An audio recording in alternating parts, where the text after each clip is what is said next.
buscamos contarte lo que no te cuentan, conversar lo que te deja sin palabras y subirle el volumen a lo que se quiere callar. AM530 Somos Radio. Buscamos la verdad siempre.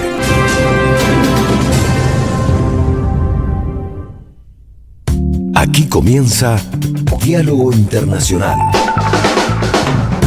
Atilio Borón y la cuestión latinoamericana en primera persona. Diálogo Internacional en AM530. Somos Radio.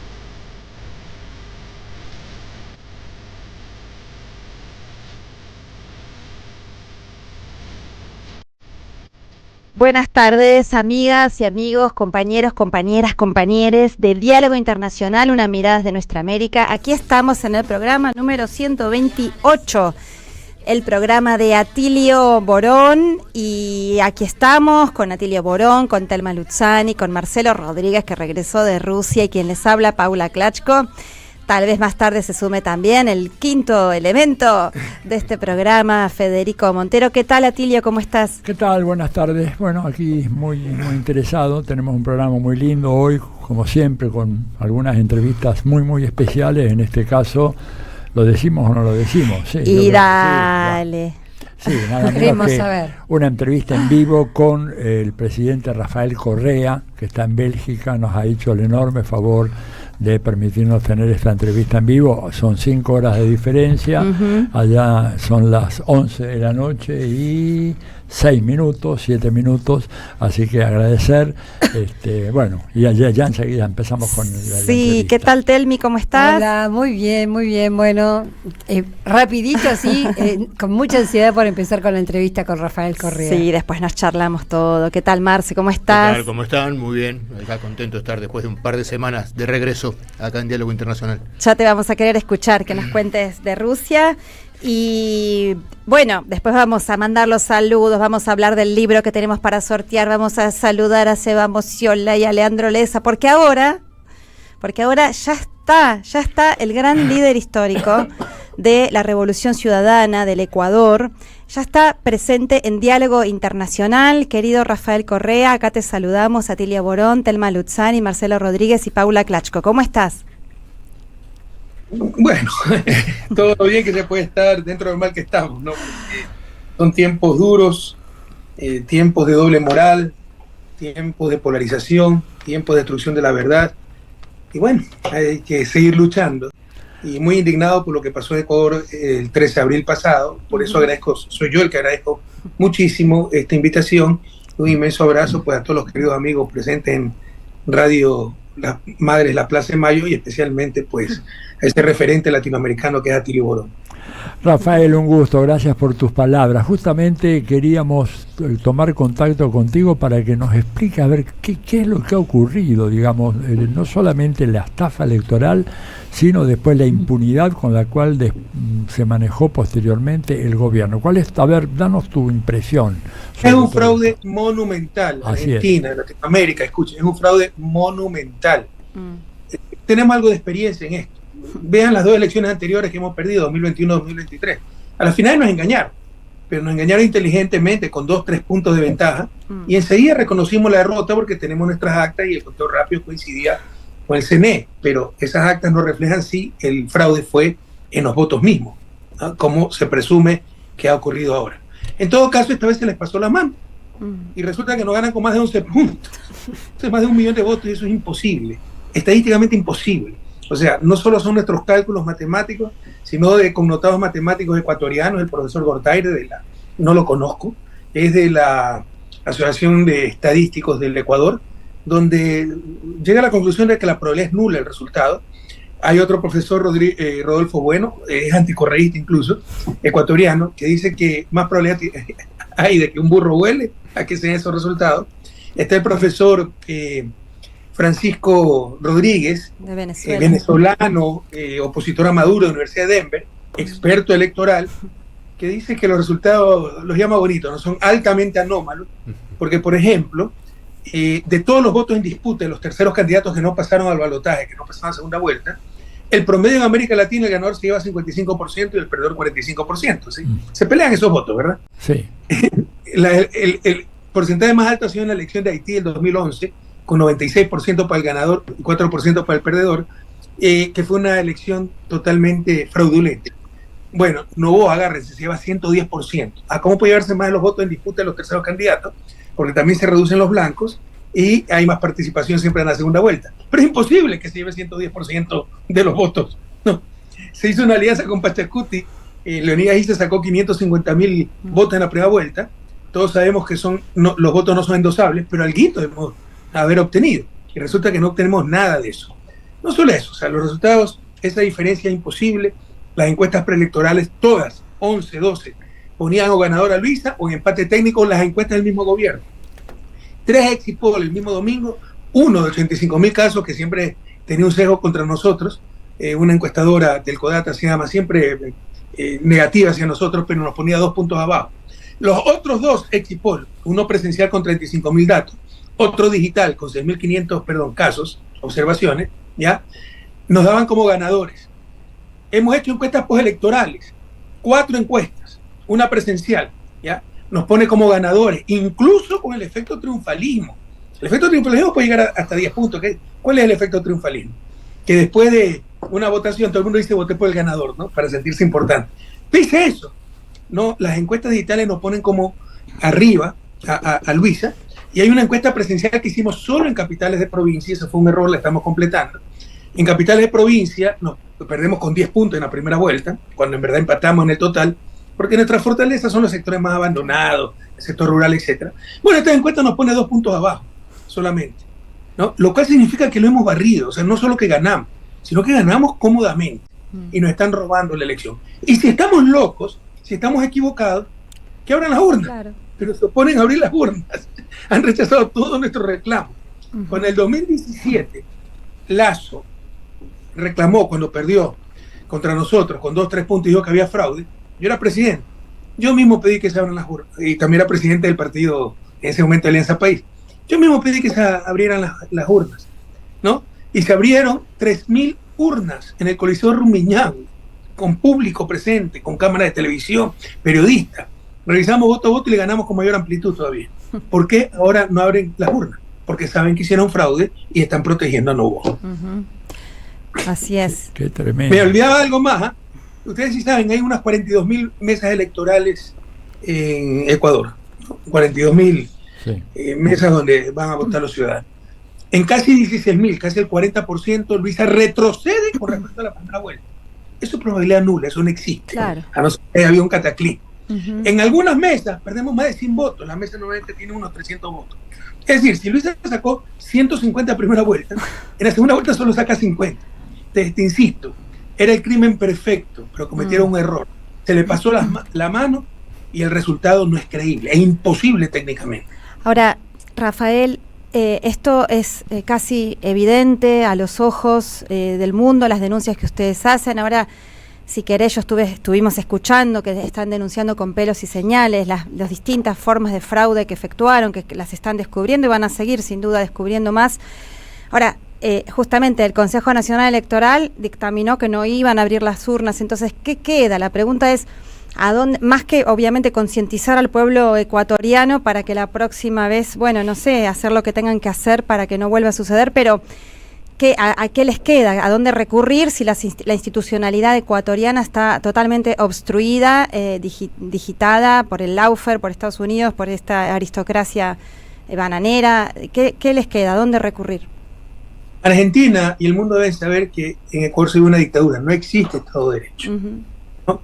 Las misiones de observadores, la OEA, Unión Europea, ponen en su informe. Revisen el informe de la Unión Europea.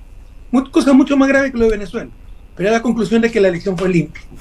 O sea, una doble moral impresionante, ¿no? Por ejemplo, este tipo eliminó a su principal contendor de la misma tendencia, que era Jan Topic. Lo hizo descalificar por el Tribunal Contencioso Electoral, que controla, ¿no? Controla todas las autoridades electorales. Consejo Nacional Electoral, que es el operativo, y el Tribunal Contencioso Electoral, que resuelve en última instancia los reclamos, y esa es la instancia que nos falta. Nunca pidió licencia para ser candidato, pese a que la ley lo obliga textualmente, taxativamente. Por último, él mismo se otorgó la licencia, mandaba cartas diciendo: hoy me va a tomar el día para hacer campaña, cuando la Constitución dice que la licencia se le va a otorgar a la Asamblea. Si él pedía permiso él mismo para hacer campaña inconstitucionalmente, bueno, que lo reemplace la vicepresidenta. Le quitó los derechos políticos a la vicepresidenta, la persiguió y nombró como vicepresidenta encargada a su secretaria de despacho para que asuma. O sea, todo eso hemos vivido.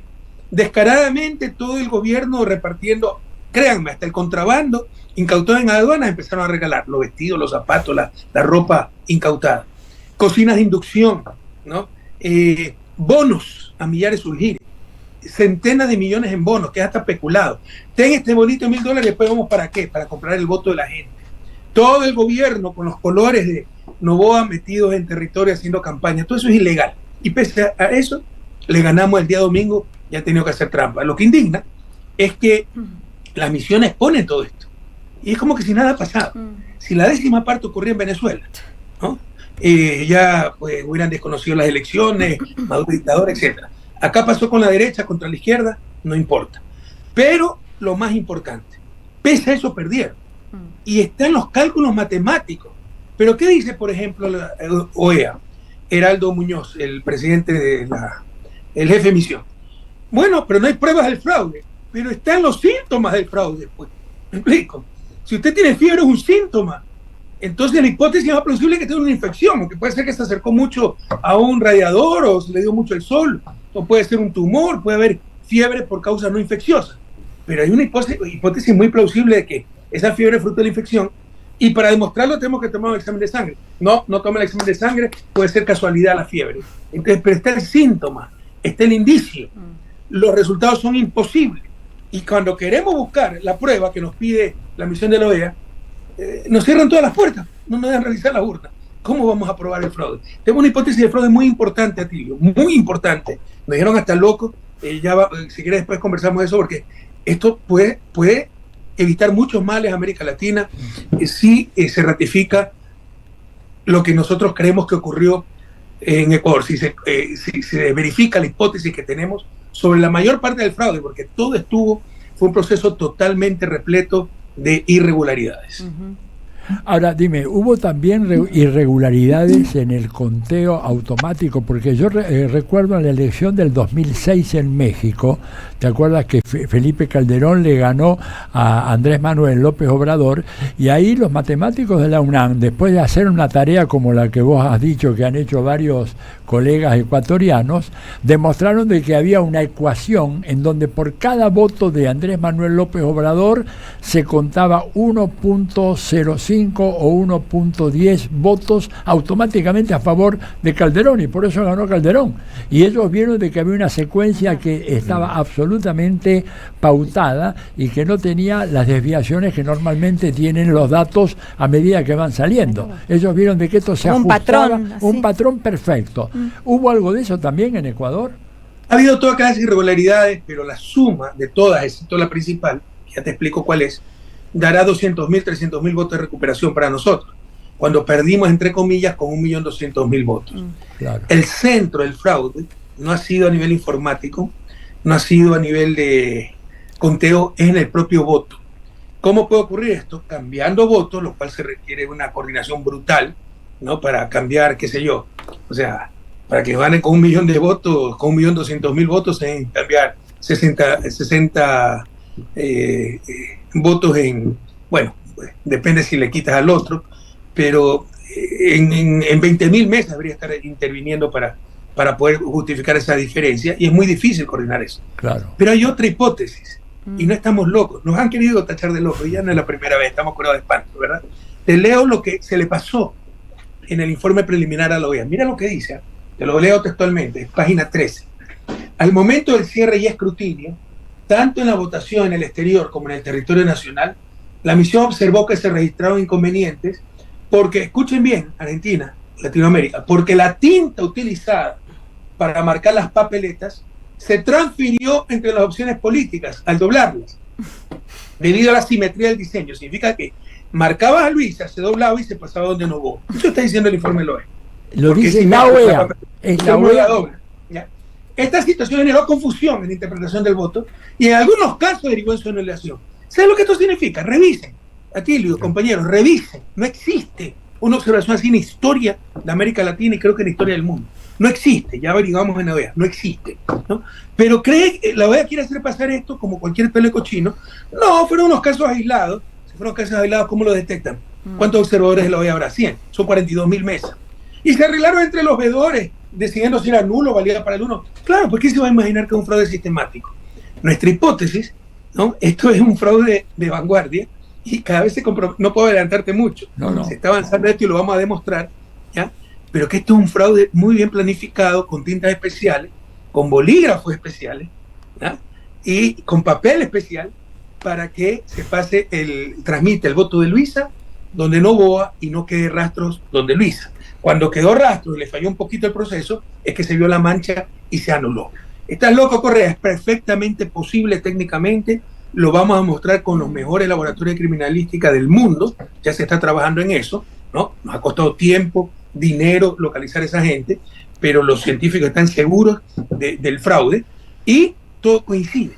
Yo no sé si tú supiste que prohibieron que se fotografíe el voto. Sí, claro, que nos sorprendió muchísimo. Para fotografiar el voto, un derecho ciudadano, porque con una fotografía de alta resolución se puede ver los pigmentos de ácido tánico que se llama, de un lado del papel para que absorba la tinta, una tinta especial, una tinta acuosa, no con aceite como es la tinta normal, ¿no? Y que puede traspasarse de un lugar al otro. Ahora, no te quiero avanzar mucho más. Rafael, pero en todo caso, sí. Hemos descubierto bolígrafos especiales ya y entonces mira, esto explica por qué no querían la fotografía. Esto explica por qué Luisa retrocede. Claro. Porque, le quitaban un voto a ella y se lo daban a Novoa. Y explica por qué se les pasó la mano. Se les pasó la mano. Quedaron papeletas. No solo era un voto menos para Luisa, sino un voto más para Novoa y la diferencia fue demasiado grande. ¿Y quedaron papeletas de esas como para analizarlas? Es que eso es lo que queremos, pero no nos dejan abrirlas. No dejan abrir las urnas. No, pero de las urnas, digamos, si tenemos sobraron. Esto, No oye, todos los presidentes de Latinoamérica deberían presionar para que se despeje cualquier duda, porque saben lo que puede pasar en las elecciones de Colombia, en las elecciones de cualquier país con esto. Es gravísimo y es técnicamente posible, lo vamos a demostrar y lo dice la propia OEA, pero ahora resulta que no, es cualquier detalle. Nunca ha habido una observación así, que la marca del voto se pasaba, aquí te lo repito, porque parece increíble.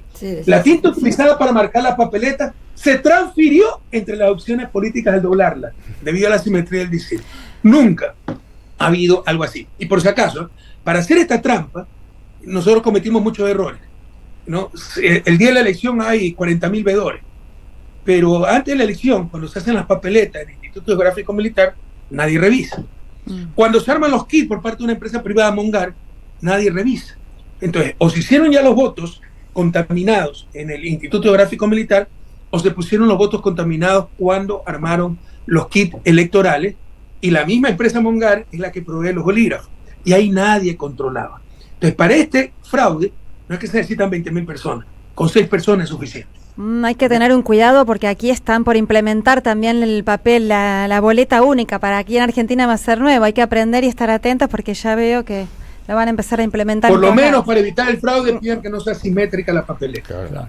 Porque al ser simétrica, todo el mundo dobla la papeleta puede entrar entera en la urna, pero todo el mundo irreflexivamente, instintivamente dobla la papeleta y les pasa la manita encima, ¿verdad? Y eso es suficiente con tinta especial, con papel contaminado, adecuadamente tratado de un lado y no del otro, para que pase la marca de una opción política a la otra. Y ahí está el fraude que nos hicieron el día 13 de abril. Y si estamos locos, no hay problema. Que abran las urnas. Claro. Abran las urnas. Claro. Pero ¿por qué no quieren? Si ganaron con 11 puntos, con más de 1.200.000 votos, qué rico disfrutar nuevamente la victoria contando voto a voto, ¿verdad? ¿Por qué no la urna? Rafael, porque saben que son culpables. Que nadie se engañe, fue demasiado evidente. Rafael, es muy impactante lo que contás y espero que sea Diálogo Internacional el primero en saber esa primicia cuando se enteren del fraude probado. Para el miércoles, jueves de esta semana. Estamos trabajando con los mejores laboratorios criminalísticos del planeta y te insisto. Entonces esa es nuestra esperanza. Del Ecuador todo está cerrado, todo está tomado, una dictadura. Las autoridades electorales son empleados de Carondelet, ¿no? Domina todo Noboa con la oligarquía, con los medios de comunicación. Nuestra esperanza es que reflexionen. Vamos a tener reunión el 9 y el 12 con Unión Europea, con OEA, ahí ya con los resultados de laboratorios criminalísticos, con el testimonio de expertos, con los estadísticos, los matemáticos, diciéndole, oiga, este resultado es imposible, ¿ya? Para ver si presionan un poquito más para que se abran las urnas. Pero también vamos a recurrir a los gobiernos latinoamericanos y tal vez mundiales, porque si se deja pasar esta clase de fraude, ya no tendremos democracia. O sea, esto es muy grave. El 13 de abril, Argentina ganó Luisa González, e incluso ganó cómodamente, como decían las encuestas, pero nos robaron la elección.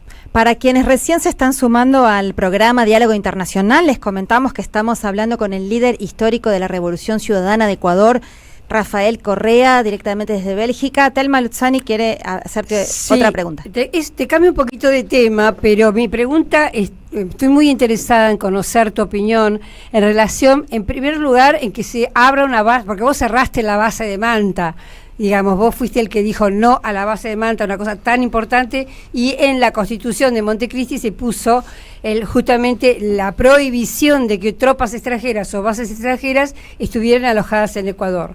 Pero ahora con Noboa vemos que no solo hay una base militar en Galápagos, sino que también se vuelve a reabrir la de Manta y que están las fuerzas de Blackwater, esa empresa criminal de mercenarios, también militarizando Ecuador. Quería saber tu opinión y lo que sabes sobre esto. Están destrozando al país, y eso es lo que nos espera si esta gente sigue con patente de corso para hacer lo que le da la gana. Ahora hablan de una constituyente. Para una constituyente, primero el pueblo debe ordenarla en las urnas, luego debe elegirse los asambleístas constituyentes. Pues ya sacaron una folclórica doctrina de que no es necesario elegir asambleístas constituyentes, que pueden ser delegados de la función del Estado, es decir, el poder constituido delega nombra a los asambleístas para conformar el poder constituyente. Eso es una locura, es inconstitucional. Pero las mismas falacias, ¿ya? Utilizaron, por ejemplo, para no pedir licencia, porque dijeron, yo estoy finalizando el mandato de Guillermo Lazo, porque Noboa llegó por lo que se llama muerte cruzada, anticipación de elecciones, y esto entonces no se considera reelección, entonces no tengo que pedir licencia, cuando el espíritu de la ley es que el candidato presidente pida licencia. ¿Sí me explico? Si es una elección, reelección. Entonces, siempre buscan subterfugios, ¿no? Razonamientos falaces para justificar su sinvergüencería. Ahora están tratando de posicionar que para una constituyente no se requiere elegir a los asambleístas constituyentes como explícitamente dice la Constitución, sino que pueden ser delegados por el poder constituido, que los manejan absolutamente, totalmente ellos. Y con eso van a privatizar hasta las Galápagos, vuelven las bases militares, y algunas veces hay que decirlo, con el apoyo de mucha gente. No la mayoría, le ganamos el 13 de abril, pero sí sorprende la cantidad de apoyo que tiene un gobierno inepto, peor que el de Lazo en cuanto a ineptitud, corrupto, con intereses, conflictos de intereses impresionantes, pero con 14 horas de corte de luz, nos tienen crisis de seguridad, crisis económica, que crecimos 2%, crisis energética, crisis institucional, crisis moral, crisis de servicios públicos, no hay ni aspirina en los hospitales, y pese a eso el apoyo a este señor ha sido bastante alto por el odio contra Correa, por el miedo al progresismo, porque no va a convertir en Venezuela, porque van a sacar el dólar. Esa es la estrategia de la derecha, y ahí contesto tu pregunta, ¿no? Esa es lo que siempre hace. Venden miedos, crean problemas para darnos soluciones. Entonces, yo dejé al país como el segundo más seguro de América Latina. ¿Sabes lo que dijeron? Fue porque parten los narcos. Estos destrozaron todo, ahora somos los países más violentos del mundo. ¿Cuál es la solución? Traer una base extranjera. Cuando con nosotros sucedió lo contrario. En 2008 salió la base norteamericana en Manta y nunca tuvimos un país tan seguro como... Pero para Estados Unidos es evidente que para Estados Unidos es fundamental. El problema y engañan a la gente y venden sus soluciones. La única solución es traer bases extranjeras cuando Colombia tiene 7 y es el principal productor de cocaína del mundo. Te interrumpí, no te escuché. No, decía que también, pero me parece que también evidencia la importancia de Ecuador para Estados Unidos, para Estados Unidos que se encuentra en un momento de especial debilidad. Mira, siempre decimos eso, ¿no?, desde la izquierda, ¿no? Yo no creo que esté tan débil Estados Unidos. En todo caso, tampoco creo que sea tan interesante para Estados Unidos y Ecuador. Es más bien estos tipos con almas de vasallos que buscan arrodillarse ante Trump para ver si nos da alguna caridad. Lo que sí te puedo decir, no a nivel de base, pero a nivel geopolítico en el sentido ideológico, la lucha ideológica, Ecuador sí es muy, muy importante, porque modestia aparte, nuestro proyecto político fue tremendamente exitoso. A Estados Unidos le conviene gobierno de izquierda intrascendente o que fracase. El nuestro fue revolucionario y tremendamente exitoso. Gracias a Dios y al pueblo ecuatoriano, yo soy el presidente más popular tal vez de la historia del país. Por eso no me dan regresar, porque saben que regreso y les gano todas las elecciones. Entonces, somos un peligro real, ¿no? Otra cosa es que era como Fidel. Fidel fue un peligro real hasta el final de su día y siempre lo persiguieron, ¿verdad? Claro. Si hubiera contemporizado, hubiera dejado de ser un peligro, ahí como lo nombran prócer, lo condecoran, etcétera. Pero que sigue siendo un peligro, esta gente nos persigue hasta el final de los días. Y el proyecto Revolución Ciudadana, el proyecto progresista en Ecuador, que fue ejemplo para el mundo, es un verdadero peligro que desafía todo su fundamentalismo ideológico, todas sus orientaciones, etcétera. Rafael, en todo este relato, digamos que realmente coincidimos completamente, hay algunos personajes que han desempeñado un papel realmente lamentable, y lo digo con mucho dolor. El presidente Lula, que reconoció prácticamente al toque esa elección cuando se pasó un mes diciendo que la elección de Venezuela quería ver las actas, y ahora resulta que en Ecuador no quiere. Bueno, Gabriel Boric, que obtuvo el récord mundial porque creo que le ganó a Donald Trump, Rafael, salió antes que Trump, Boric, a decir, celebraba el triunfo de la democracia en Ecuador. Esa gente que muchos de ellos estuvieron reunidos contigo en la época de la UNASUR.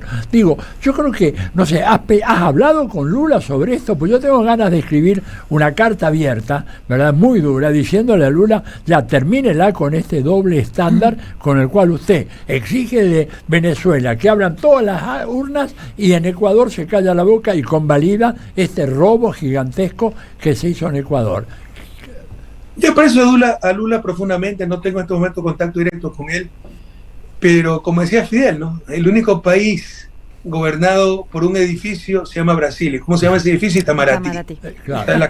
La Cancillería brasileña es prácticamente autónoma del gobierno y entusiastas fueron a reconocer una elección que ya con los antecedentes, no envié la elección con los resultados, ya los antecedentes debió ser declarada nula. Se me olvidó decir, por ejemplo, que la ley ecuatoriana prohíbe a los candidatos a cualquier elección popular tener operaciones en paraísos fiscales. Todo el mundo sabe, pues, ¿no?, la empresa y todos los capitales que esta gente tiene en paraísos fiscales. Y se hace tabla rasa en la ley. Solo por eso nunca se vio reconocer el resultado. Pero peor aún, cuando no lo reconoce Luisa, pues, la candidata a la tendencia, no somos locos, no somos demagógicos, no somos demagogos, no somos irresponsables. En las otras dos derrotas lo hemos reconocido enseguida para no intranquilizar al país. Pero ahora sabemos que hubo un fraude. Esos resultados son imposibles. Algo entendemos de esto. Y lo que hace Brasil es reconocer enseguida. Y Boris no es de izquierda. No le otorgues tanto ese por no. O sea, que siempre creyó que el enemigo era Venezuela. Cómo se opuso a las elecciones, cómo denunció el fraude en las elecciones venezolanas. Y con qué entusiasmo a la media hora creo que estaba reconociendo el triunfo de Noboa pese a todas las irregularidades y pese a que Luisa no reconocía el triunfo. ¿Qué contraste con la posición de, por ejemplo, un Gustavo Petro? ¿Ya? Con la posición de una Claudia Sheinbaum, aunque México no tiene relaciones diplomáticas con Ecuador porque por la invasión de la embajada del año. Pero qué contraste con esos dos grandes presidentes latinoamericanos. Claro. Pero les insisto, si tenemos razón en nuestra hipótesis de cómo se realizó el fraude, los primeros interesados en ser los países latinoamericanos, ese fraude de mañana puede ser contra ellos. Así es. Y Rafael, también en sintonía con lo que te preguntaba antes Telma, también una preguntita más general. Esta destrucción sistemática, esta caotización de Ecuador, todos los retrocesos tremendos que hay desde la traición de Lenín Moreno hasta acá, ¿Cuál es qué ves vos? ¿Cuál es el proyecto estratégico de Washington, que se creen los patrones de la región y de esa oligarquía decadente del Ecuador para el Ecuador? ¿Es solamente retrotraerlos 100 años atrás, hacer una república bananera donde se beneficia a la oligarquía y para el resto represión y entrega? ¿Es solo eso? ¿O qué proyecto estratégico encontrás que pueden tener ahí? Primero, una reflexión.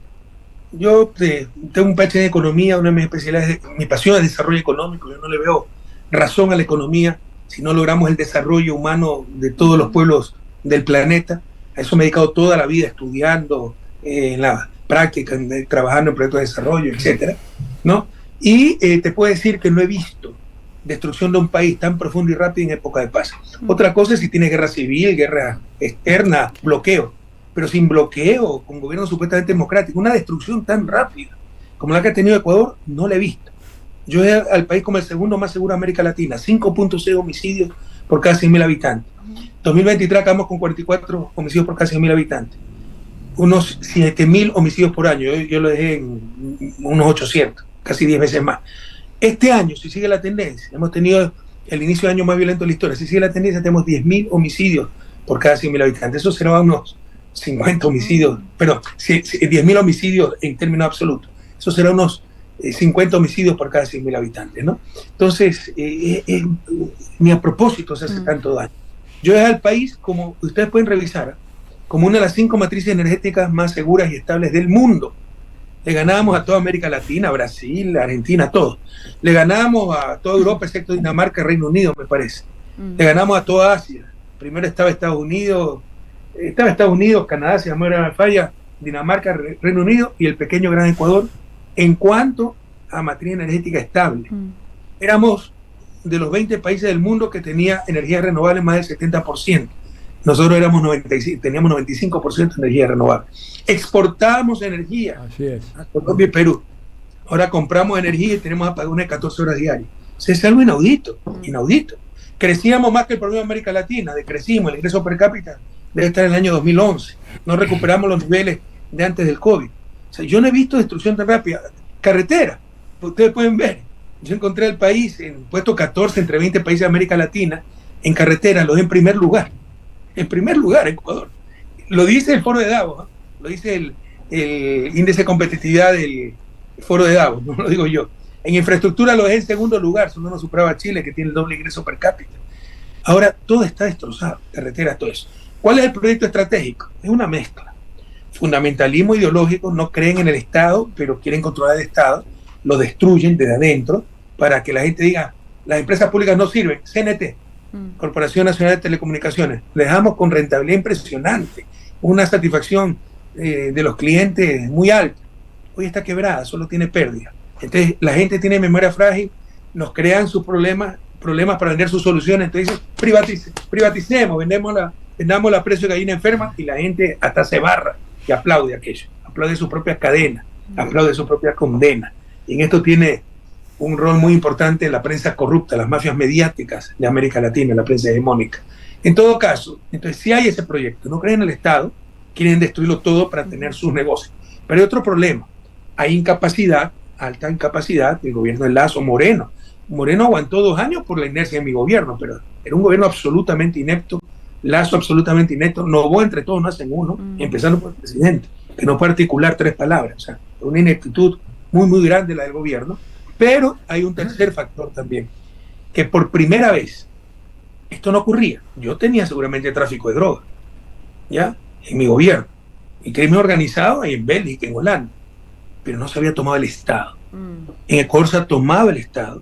El crimen organizado infiltrado el sistema de justicia, policía, Fuerzas Armadas, el propio gobierno. Y no solo eso. El lavado de dinero mantiene el sistema financiero nacional. ¿Okay? El año pasado decrecimos 2%, pero los depósitos crecieron. ¿Cómo explican eso?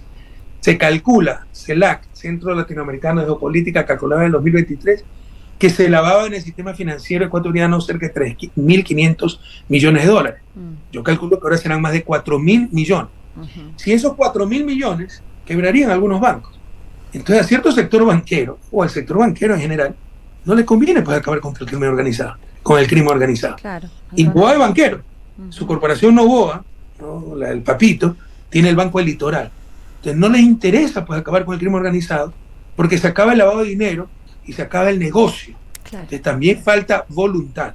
Hay un proyecto estratégico, no creen en el Estado, hay incapacidad, pero también hay falta de voluntad, porque hay gente lucrando del estado de cosas actual, básicamente con la infiltración del crimen organizado, lucra el sector financiero donde se lavan miles de millones de dólares.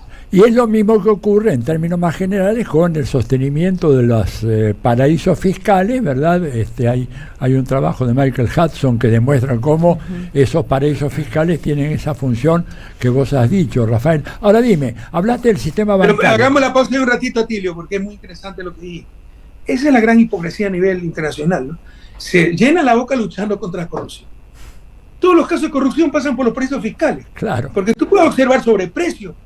Pero ¿cómo observas una cuenta oculta en Andorra, en Luxemburgo, en Nevada, en Florida, en Delaware? ¿Ya? Entonces, ¿quieren luchar contra la corrupción? Acabemos pues con los paraísos fiscales, pero se les acaba el negocio, ahí no les interesa. Paraísos fiscales que están en muchos de esos países desarrollados que nos quieren dar cátedra de moral y buenas costumbres, ¿no? Así es. Ahora, volviendo al tema, te diría, ¿tú ves un escenario que se pueda comenzar a configurar parecido al del Ecuador de finales de la década de los 90, con el feriado bancario, las protestas populares, etcétera, que fueron impresionantes y que acabaron con el gobierno de Jamil Mahuad y dieron lugar a todo este nuevo proceso que culminó con el triunfo electoral tuyo en el 2007? ¿Ves algo que se está cocinando en esa dirección? No, porque la oligarquía aprendió y nosotros también aprendimos una lección muy dura. A nivel económico la situación es gravísima. Este tipo, créeme, no hay ni para pagar las dializadoras para que la gente se haga diálisis. Este tipo les debe y la gente se nos muere. Hay más de 1.000 muertos por falta de atención porque no ha pagado las clínicas que dan ese servicio. Pero sí tuvo para regalar bonos en campaña. Ya, eso de financio, y prometió mucho más bonos. La táctica era, te doy 400 ahora y después la elección te doy los otros 400, para que la gente vote por él para tener su platito. Pero todo eso está financiado, no estaba contemplado en el presupuesto.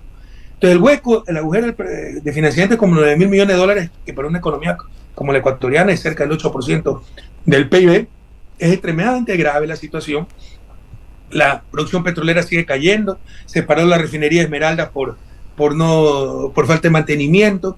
Entonces la situación es tan grave que incluso puede estar en crisis la dolarización, ¿no? Es muy, muy grave la situación y hemos decrecido 2%. O sea, ni siquiera hay recuperación económica para recaudar impuestos. Y con las políticas que están aplicando vamos a seguir decreciendo, ¿no? Y el Fondo Monetario va a tratar de imponer eliminación de subsidios, incremento de impuestos, etcétera. Pero la gente va a reaccionar. Puede ser, aunque hay una inmovilidad terrible, yo diría hasta indolencia. Las cosas que han pasado en Ecuador son inadmisibles.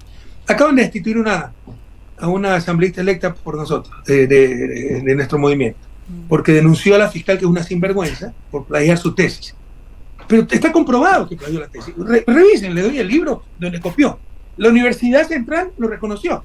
Pero como son unos sinvergüenzas, ¿saben lo que era? Que era impericia. No era fraude, era impericia, plagiar la tesis. O sea, ellos gradúan profesionales imperitos, cuando casi sinónimo, profesional y ser perito en leyes y soy abogado. ¿Me explico? ¿Ya? O sea, se ha perdido hasta la vergüenza. Esta mujer, como a su marido, la fiscal lo persiguió injustamente, le montó un caso penal, lo metió preso 3 años, denunció a esta sinvergüenza siempre por plagiadores. La acusaron de violencia de género, la acusó la fiscal. O sea, los victimarios son las víctimas.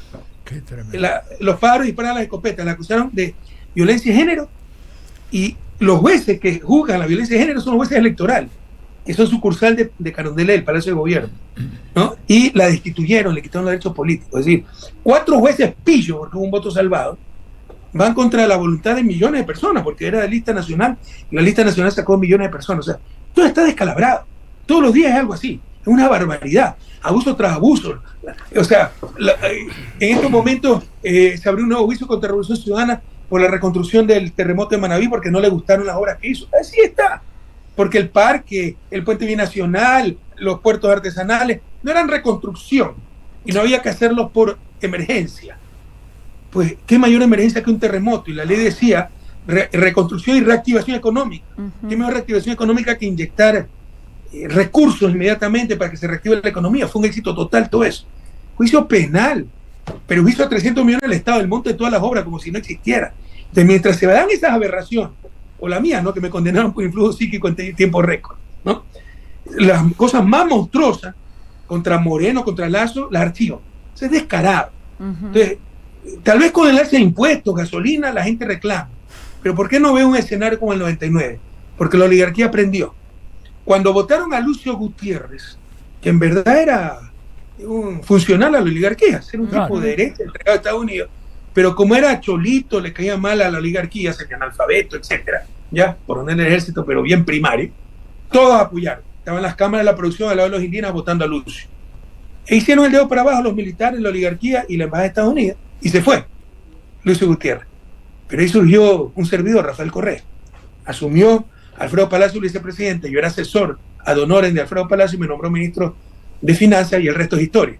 Entonces ese error no lo va a volver a cometer la oligarquía. Hoy van a mantener a sus payasos a cualquier costo. Lo hicieron con Moreno, 11 muertos, ¿ya?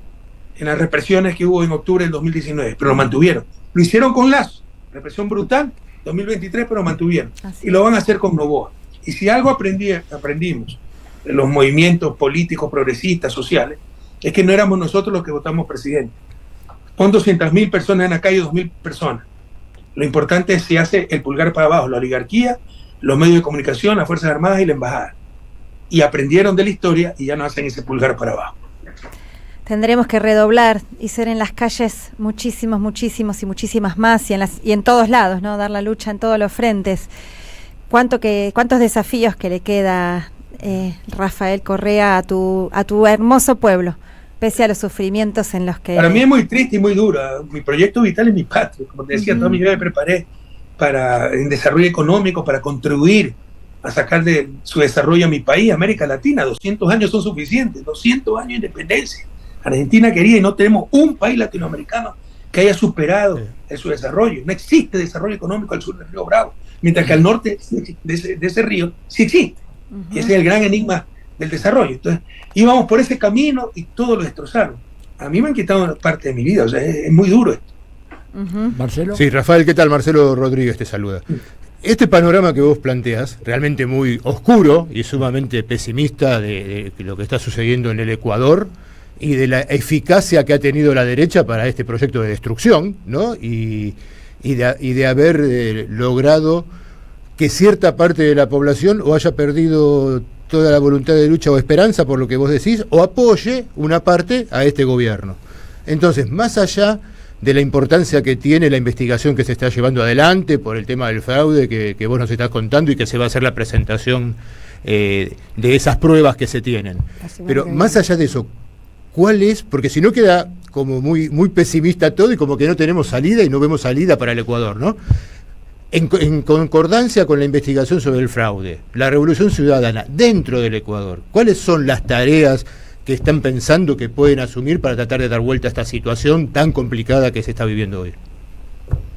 Primero, una reflexión con respecto a lo que dijiste. Sí, lamentablemente gran parte de la población, algo le han hecho al corazón, a la mente de la gente, y apoya estas barbaridades y aplaude sus propias cadenas. No hay peor esclavitud que la aplaudida por los propios esclavos, ni siquiera se dan cuenta de lo que está pasando. Qué mal que vivimos, ¿no? Pero es culpa de Correa hace 8 años, es culpa de los meteoritos, no es culpa del gobierno por el cual voté. Y naturalizan que tienen que estar así. El votante irreflexivo no es víctima, es cómplice, ¿ok? Y votamos muchas veces por odio. Hay algo... Yo estoy escribiendo, estoy acabando un libro, pero ya mismo sale una enciclopedia, ¿no? Hay algo como se escapa. En todo caso, y si no hubiera habido tanta persecución, lo hubiera acabado en 2 años, me demorado 8 años. Pero gran parte son conductas, ¿no? El problema de su desarrollo. Y hay ejemplos que lo reflejan muy bien. La psicología, la manera de comportarse del latino. Un genio se le aparece a un latino y le dice, mira, te concedo el deseo que quieras, pero a tu enemigo le concedo el doble. ¿Y saben lo que pide el latino? Sácame un ojo. Porque nosotros nos sentimos satisfechos cuando mi enemigo está peor, o cuando la persona que envidia, etc. Hay gente que vota contra su propio bienestar con tal de ver mal a Correa porque te odio Correa. Le han llenado de odio el corazón, ¿ya? Entonces, qué pena que no pueda salir a trabajar porque me matan, no pueda abrir un negocio porque me extorsionan, la inseguridad cunda por todos lados, no hay empleo, mi hijo tenga que mirar, pero todo vale para que no regrese Correa, ¿no? Entonces, esa mentalidad, esa clase de mentalidad nos hace muchísimo daño. Bueno, cierro paréntesis en cuanto a esa reflexión, ¿no? Porque sí debemos hacer una autocrítica y la izquierda rehuye de eso. A la derecha le encanta criticarnos porque desprecia lo que son. Nosotros debemos aprender a criticarnos por amor a lo que son. Y el propio Gramsci hablaba de la crítica a las costumbres, ¿verdad? En todo caso, con respecto a lo que tú decías, ¿qué camino queda? Estamos agotando todo, pero todo está cerrado, olvídate. Ecuador no tiene todo derecho. Hemos presentado impugnaciones como 26.000 actos. ¿Tú sabes cuántas han aprobado? Cero. ¿Ya? O sea, en algunas debemos tener razón. No solo eso. Estamos pidiendo con los mismos argumentos y el mismo procedimiento que en la primera vuelta, donde sí abrieron la urna.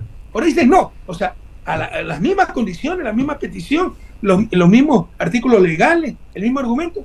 Antes era así, ahora es no. Bueno. Porque están protegiendo el fraude. Porque saben que perdieron y no quieren que se abran las urnas. Y cuando se abran las urnas, que se abran aleatoriamente, donde retrocedimos. Porque ya probablemente cambiaron pues, las urnas también. Controlan absolutamente todo. Entonces, no tenemos ninguna esperanza a nivel de vamos a hacer todo lo formal. Pero objetivamente no hay ninguna esperanza. Esta gente, todo está corrompido, todo depende de Carondelet. La esperanza nacional no existe. Internacional. Que las misiones, Unión Europea, OEA, frente a la contundencia de las pruebas que vamos a presentar cuando nos reunamos, presionen para que se abran las urnas, ¿ya? O que los demás gobiernos de América Latina, incluso OEA, CELAC, ¿no? Esto es muy grave. Si demostramos el fraude, ¿ya? Que se repite este fraude y le roban las elecciones a todo el mundo. Entonces, por el bien de todos, por el bien de la democracia, deberían pedir que se abran las urnas. Entonces, nuestra única esperanza es la presión internacional. A nivel nacional todo está tomado. Rafael, para ir cerrando ya porque tenemos algunas otras entrevistas, mira, vos sabés que en los años 90, en un programa de televisión en México, hubo una gran pelea entre Mario Vargas Llosa y Octavio Paz, que había sido Vargas Llosa invitado por Octavio Paz a un evento que vos lo conocés, eso, celebratoria del advenimiento de la libertad con la caída de la Unión Soviética, etcétera. Y ahí Vargas Llosa definió al Estado mexicano como la dictadura perfecta, ¿verdad? Dice, es la dictadura perfecta. Pero aún en ese caso, cuando uno mira lo que pasó en Ecuador ahora, el grado de dominio total y control total que tiene Noboa sobre el Poder Judicial, el Poder electoral, todo aquello, va mucho más allá de lo que fue México en el peor momento de su historia autoritaria. Eso es lo que realmente nos sorprende y, como vos decís, logrado en un país que no estaba bloqueado ni que hubo una guerra, sino que simplemente hubo, un ataque feroz, y quiero aclarar como el que también se está produciendo acá en la Argentina, porque tenemos un presidente, Rafael, que dice, soy el topo que se ha metido dentro del Estado para destruirlo desde dentro. ¿Te das cuenta? Y hay gente que todavía conserva 40, 41, 42% de popularidad, habiendo sumido a la mayoría de la población en condiciones de miseria y de pobreza pocas veces visto en la Argentina. Bueno, La Dictadura Perfecta también es una extraordinaria película mexicana, no sé si la has visto. No la has visto, te la recomiendo. Sí. Y los dictadores son los medios de comunicación. Es excelente esa película. Que Vargas Llosa siempre defendió a las mafias mediáticas. Las criticaba duramente, ¿eh? Pero eso era solo un privilegio de ellos. Claro. Entre ellos criticarse, pero tú no podías criticar porque si no atentaba a la libertad de expresión. Incluso en su fabulosa novela Pantaleón y la Visitadora, pues tiene el personaje Sinchi, un periodista corrupto, que es bastante representativo de la clase de periodistas que tenemos en América Latina. O cuando perdió contra Fujimori, y después me parece, no sé si en esa elección la siguiente, no, cuando precisamente el Comercio él apoyaba, me parece, a Ollanta Humala, y el Comercio apoyó a Keiko Fujimori, ¿no? Él hizo pedazo al Comercio, ¿no? Amarillistas, se meten en política, pero es un privilegio de ellos, porque si tú le dices afuera, entonces te atentas a la libertad de expresión, ¿no? Y se creen, está en una nube rosada. En todo caso, una dictadura perfecta, el dictador son los medios de comunicación. Y nuestra democracia sí es uno de los grandes problemas. Cratocracia la llamaban los griegos, ¿no? No es democracia el gobierno del pueblo, sino el gobierno del más poderoso. Claro. Y el poder más sutil es la prensa en estos momentos. Porque los banqueros, poder financiero, todo el mundo sabe que a todo el mundo le cae mal. El poder militar es demasiado evidente. Pero el poder de la prensa es sutil. Te hablan en nombre tuyo, en nombre de tu libertad, y te condicionan todo. El premio Nobel de Economía del año pasado, Acemoglu, Johnson y Robinson, hablan de las instituciones como la clave del desarrollo y eso es lo que...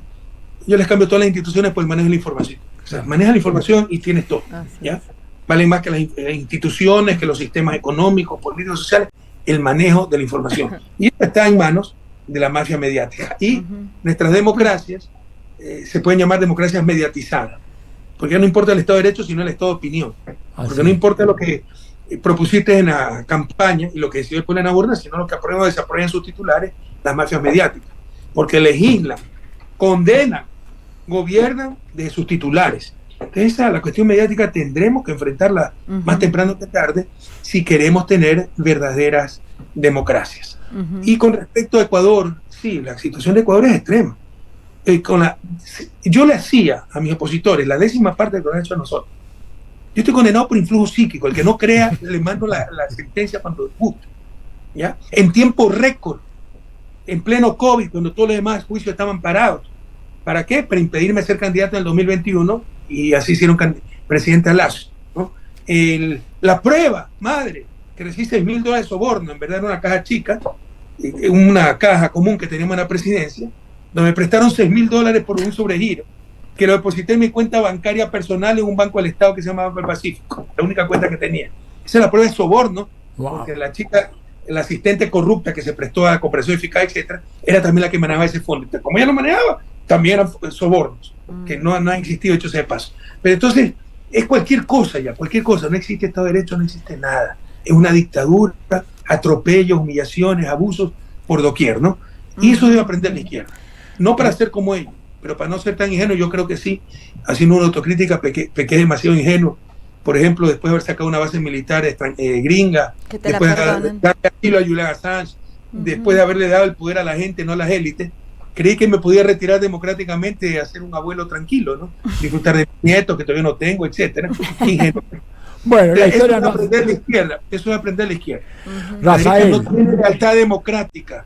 Todo lo que habla, que libertad de expresión, que derechos humanos, que democracia, es siempre y cuando sirva para sus intereses. Claro. Cuando no dejó de servir para sus intereses, lo botan al tacho de basura y hacen exactamente lo contrario. Y eso es lo que está pasando en Ecuador. Rafael, y con Estados Unidos atrás, por si acaso. Rafael, acá estaremos en los meses sucesivos para que puedas utilizar este medio para dar a conocer los avances en esa investigación. La verdad te agradecemos infinitamente esta larga entrevista. No te había podido saludar de la tragedia que sufriste aquí. Un abrazo. Tú mismo pediste que no te llamemos. Pero te agradezco mucho tu delicadeza. Te he pensado muchísimo. Bueno, te agradezco mucho tu delicadeza, Rafael. Te mando un enorme abrazo. Una acotación adicional, hace 2 minutos. En noviembre me quitó la visa a Estados Unidos. Pero no es que me quitó la visa, no le había pedido. Me declaró no elegible para la visa por corrupto. Pero también la declaró a mi esposa, a mis hijos que eran menores de edad en esa época. Es decir, estamos peor que en la edad media. Suponiendo que sea un corrupto yo, ¿qué tiene que ver mi esposa y mis hijos? Pero eso es lo que tenemos que enfrentar día a día. Y después nos hablan de derechos humanos, moral, buenas costumbres. Como decía Hugo Chávez, váyanse al carajo. Y a las madres, las Mayo que nos inspiran para seguir luchando. Así es. Gracias, Rafael. Un gran abrazo de parte de todos nosotros. Gracias. Un abrazo. Un abrazo fuerte. Bueno, qué interesante. Realmente, qué interesante esta entrevista. Nos deja tanto para pensar, para repasar.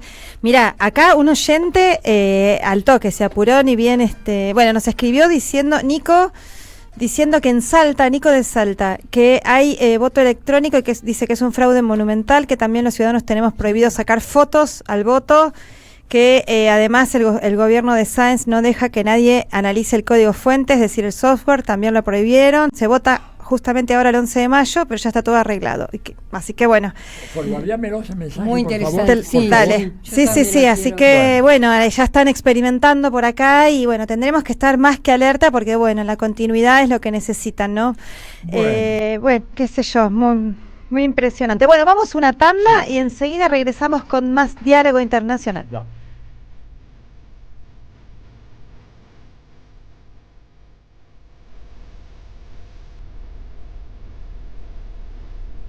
Diálogo Internacional.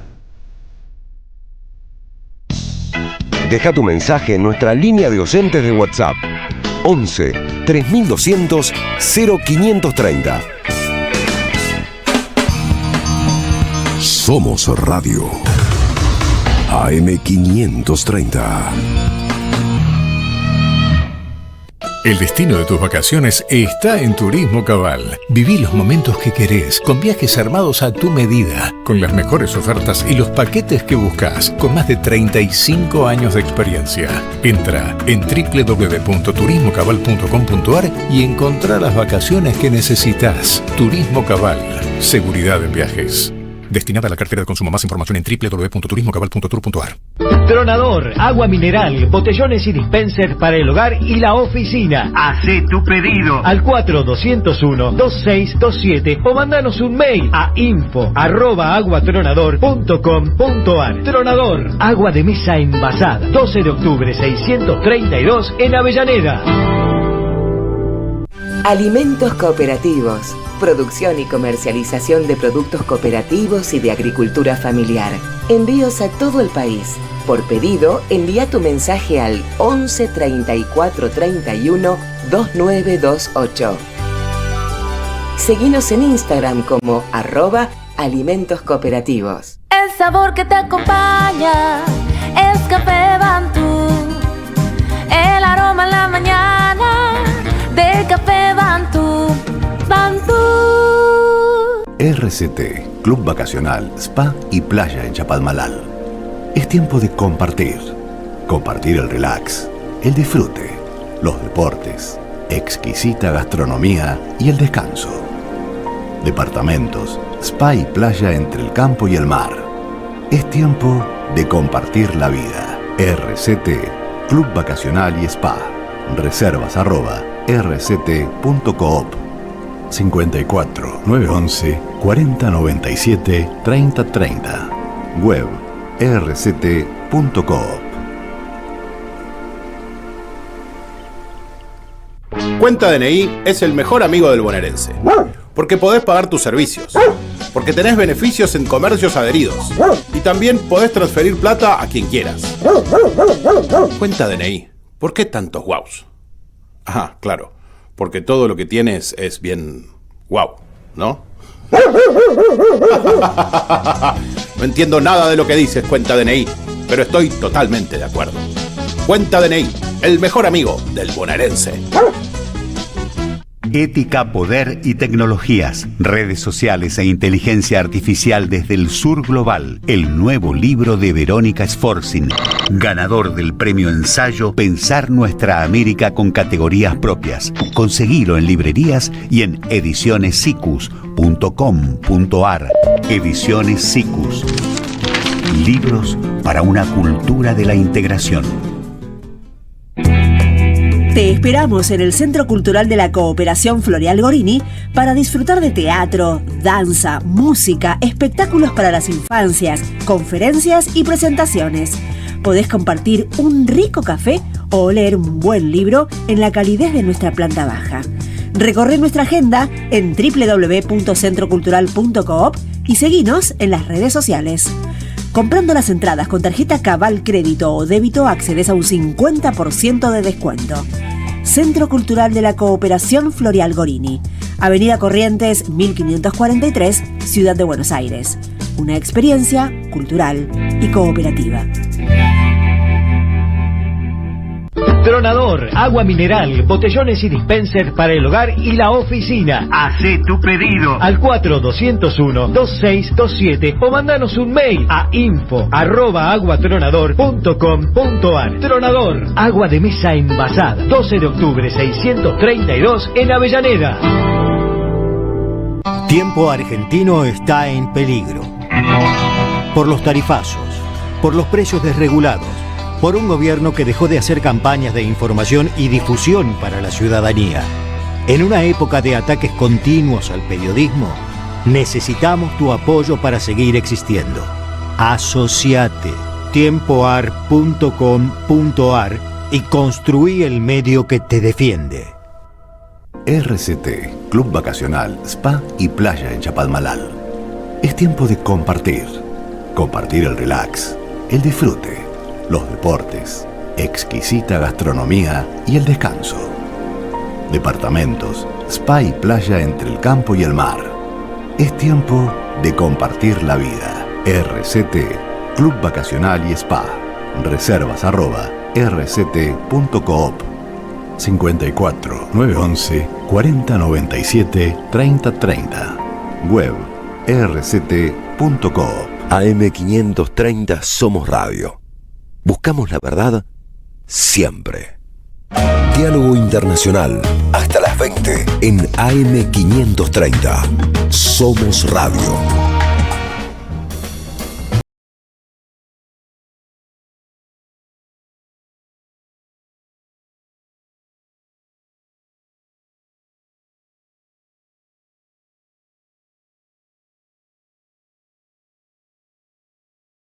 Una mirada desde nuestra América, el programa de Atilia Borón, donde empezamos el programa, toda la primera hora del programa, con una interesantísima entrevista a Rafael Correa. Así que bueno, como entramos directo ahí en la entrevista, vamos a hacer los saludos correspondientes a la entrada, en la segunda entrada del programa. Agradecer a Leandro Deza, nuestro productor ejecutivo, y también en la operación del streaming. También saludamos a Sebastián Moción en la operación técnica, a Lalo Recanatini en la producción artística, a Noelia Giorgi y Rodolfo Amaui de la Universidad Nacional de Avellaneda, porque ya saben, nuestra oyentada, que este es un programa que hacemos, es una coproducción entre la radio de la UNDAV y la radio de las Madres de Plaza de Mayo, y que ya nos deben estar viendo por el canal de YouTube, que es Somos Radio AM530, o escuchándonos por la AM530 Somos Radio, o por la FM 90.7, que es la radio UNDAV. Y también en toda una red de emisoras de Argentina, de América Latina. Les mandamos un abrazo. Por ahí ya había un saludito de la radio 98.3 del Bicentenario, y un montón de otras que nos repiten, que nos transmiten, nos retransmiten. Y bueno, y en esta semanita también que pasaron tantas cosas, el 1 de mayo, masas movilizándose en el mundo entero, también se cumplieron 48 años justamente de las Madres de Plaza de Mayo, donde aquí, por supuesto, desde Diálogo Internacional también les rendimos homenaje, bueno, con nuestra militancia de cada sábado, pero especialmente, ¿no?, esta semana. Tantos hechos, figurita repetida, le volvieron a pegar a los jubilados el miércoles, qué triste, ¿no? Tenemos que repetir esto todos los sábados, más bombas sobre Palestina, sí, ¿no? Sobre Gaza, ya van más de 52.000 muertos desde el inicio de este genocidio, de esta nueva etapa del genocidio. Bueno, una barbaridad. Pero bueno, vamos a seguir ahora charlando de varios temas, pero queremos ya saludar, porque ya tenemos aquí sentados en el estudio de la AM530 a un amigo, a un compañero, que es Ariel Basteiro.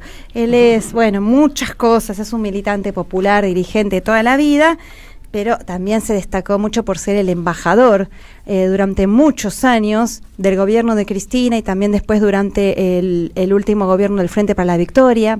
También fue embajador en Bolivia, así que acá viene a estar con nosotros y a hablarnos del libro que escribió, que enseguida vamos a decir cuál es, pero primero te saludamos. Ariel Basteiro, ¿cómo estás?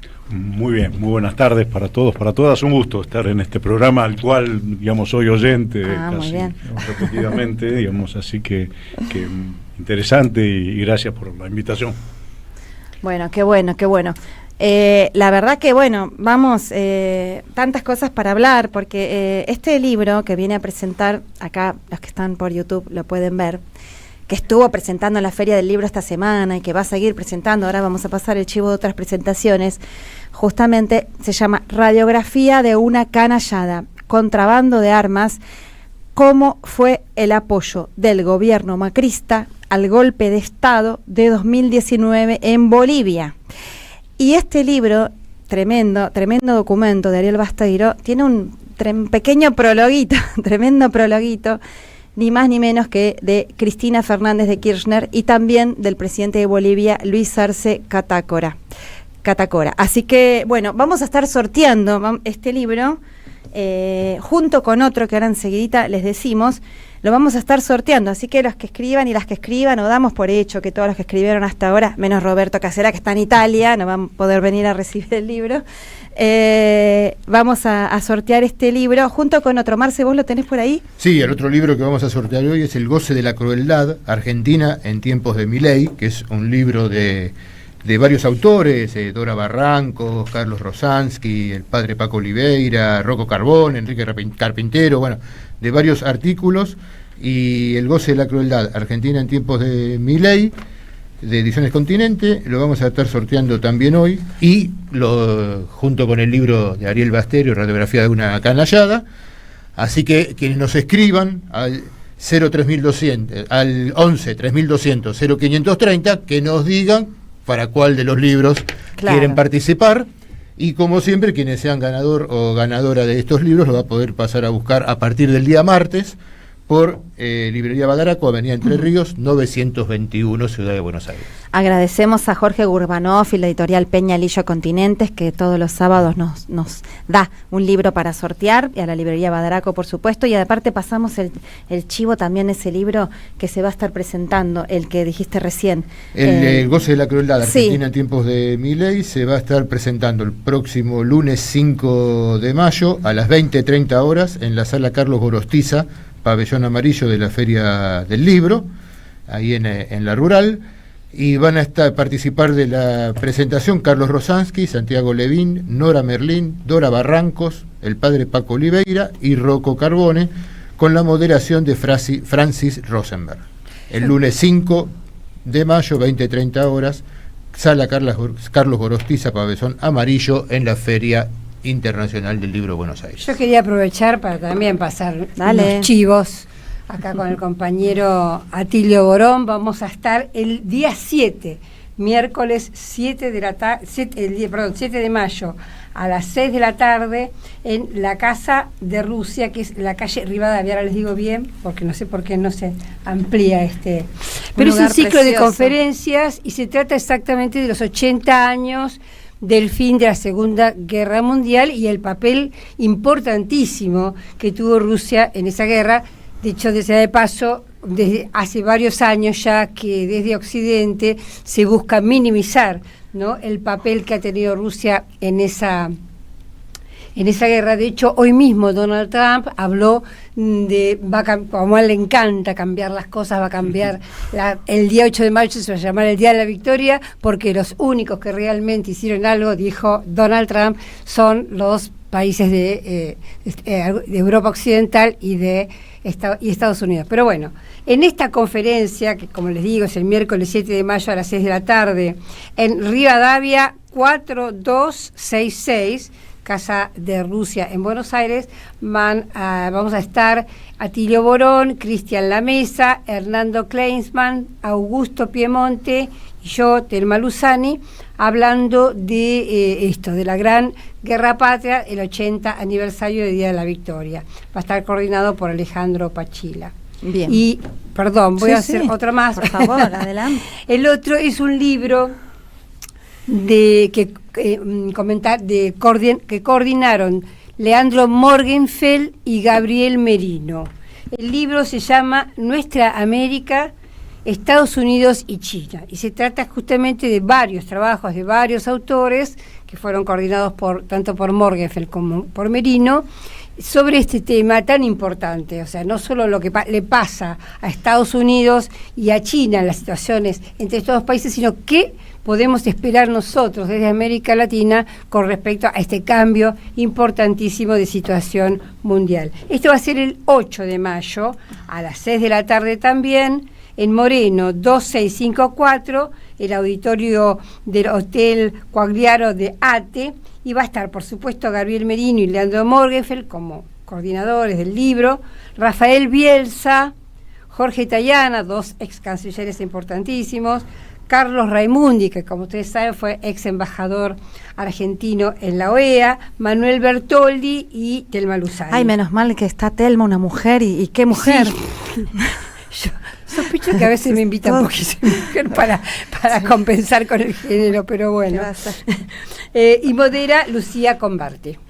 Ah, bien. Bien. Bueno, y hablando de Rusia, Marce, ¿tenés ganas de contar alguito antes de meternos de cabeza en Bolivia? Marce vuelve a Rusia muy rápido, 4 días allá para participar de 2 eventos, uno que fue por los 155 años del nacimiento de Lenin, el 22 de abril, y otro que fue el segundo foro internacional antifascista, que se organizó allá en Rusia por el Partido Comunista de la Federación Rusa. Así que bueno, fue un foro muy interesante, éramos más de 400 delegados de 125 países, 125 delegaciones de 95 países. ¿Pero tiene que ver con la Internacional Antifascista que se empezó a gestar en Venezuela o es algo paralelo? Es un encuentro que se está haciendo en Rusia. Ajá. Se hizo en el 2023 el primero y este es el segundo. Había compañeros de Venezuela presentes, pero es otra cosa.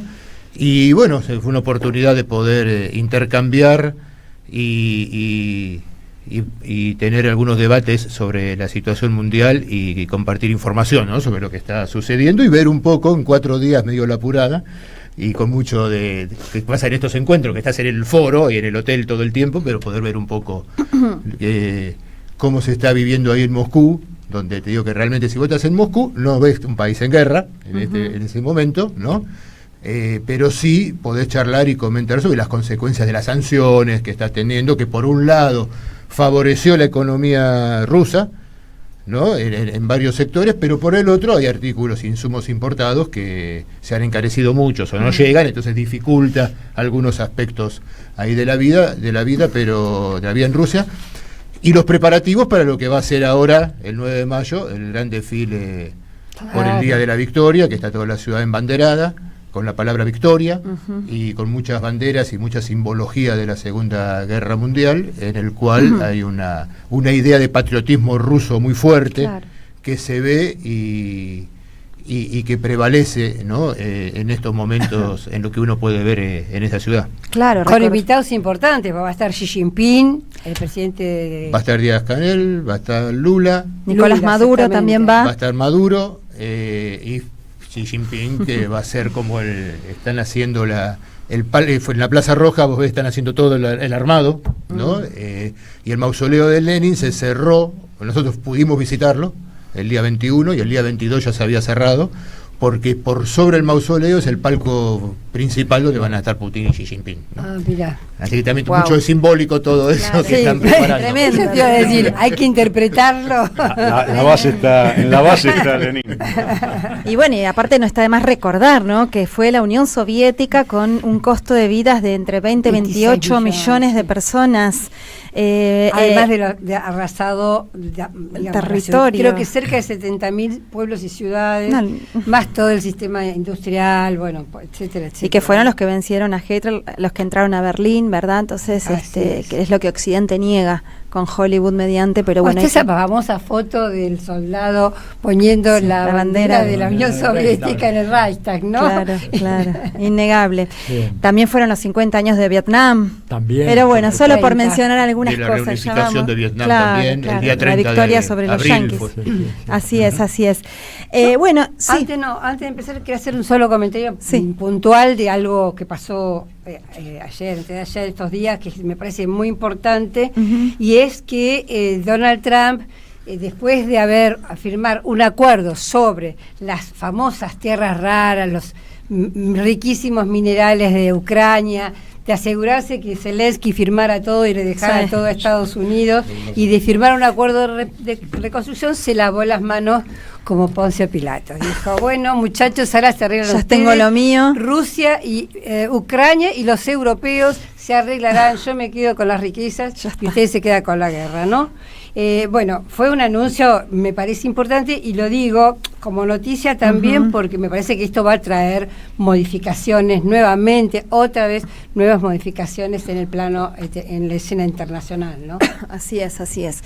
Bueno, y aquí en Argentina, en tiempos en donde otra vez volvemos a tener un gobierno de mega ultraderecha, donde otra vez se está militarizando el norte, donde está esta asquerosa nueva campaña llamada Julia Argentina Roca, cuando justamente se conmemoraba un aniversario más de ese genocidio, habilitando a los militares a intervenir en la seguridad interna, nos trae déjà vu de esta situación en la que se mete muy bien Ariel Basteiro, porque tiene todo que ver, ¿no? Esta cuestión de no solamente de financiar, apoyar hasta con armamento el golpe contra Evo Morales, pero también para militarizar toda esa zona del litio. Bueno, Ariel, por favor, queremos escuchar de qué va tu libro. Contanos. El libro se da varias licencias. Sí cuenta, y por eso es el título, y por eso está en la bajada principal, el contrabando de armas que desde el gobierno de Macri y Bullrich es la mayor responsable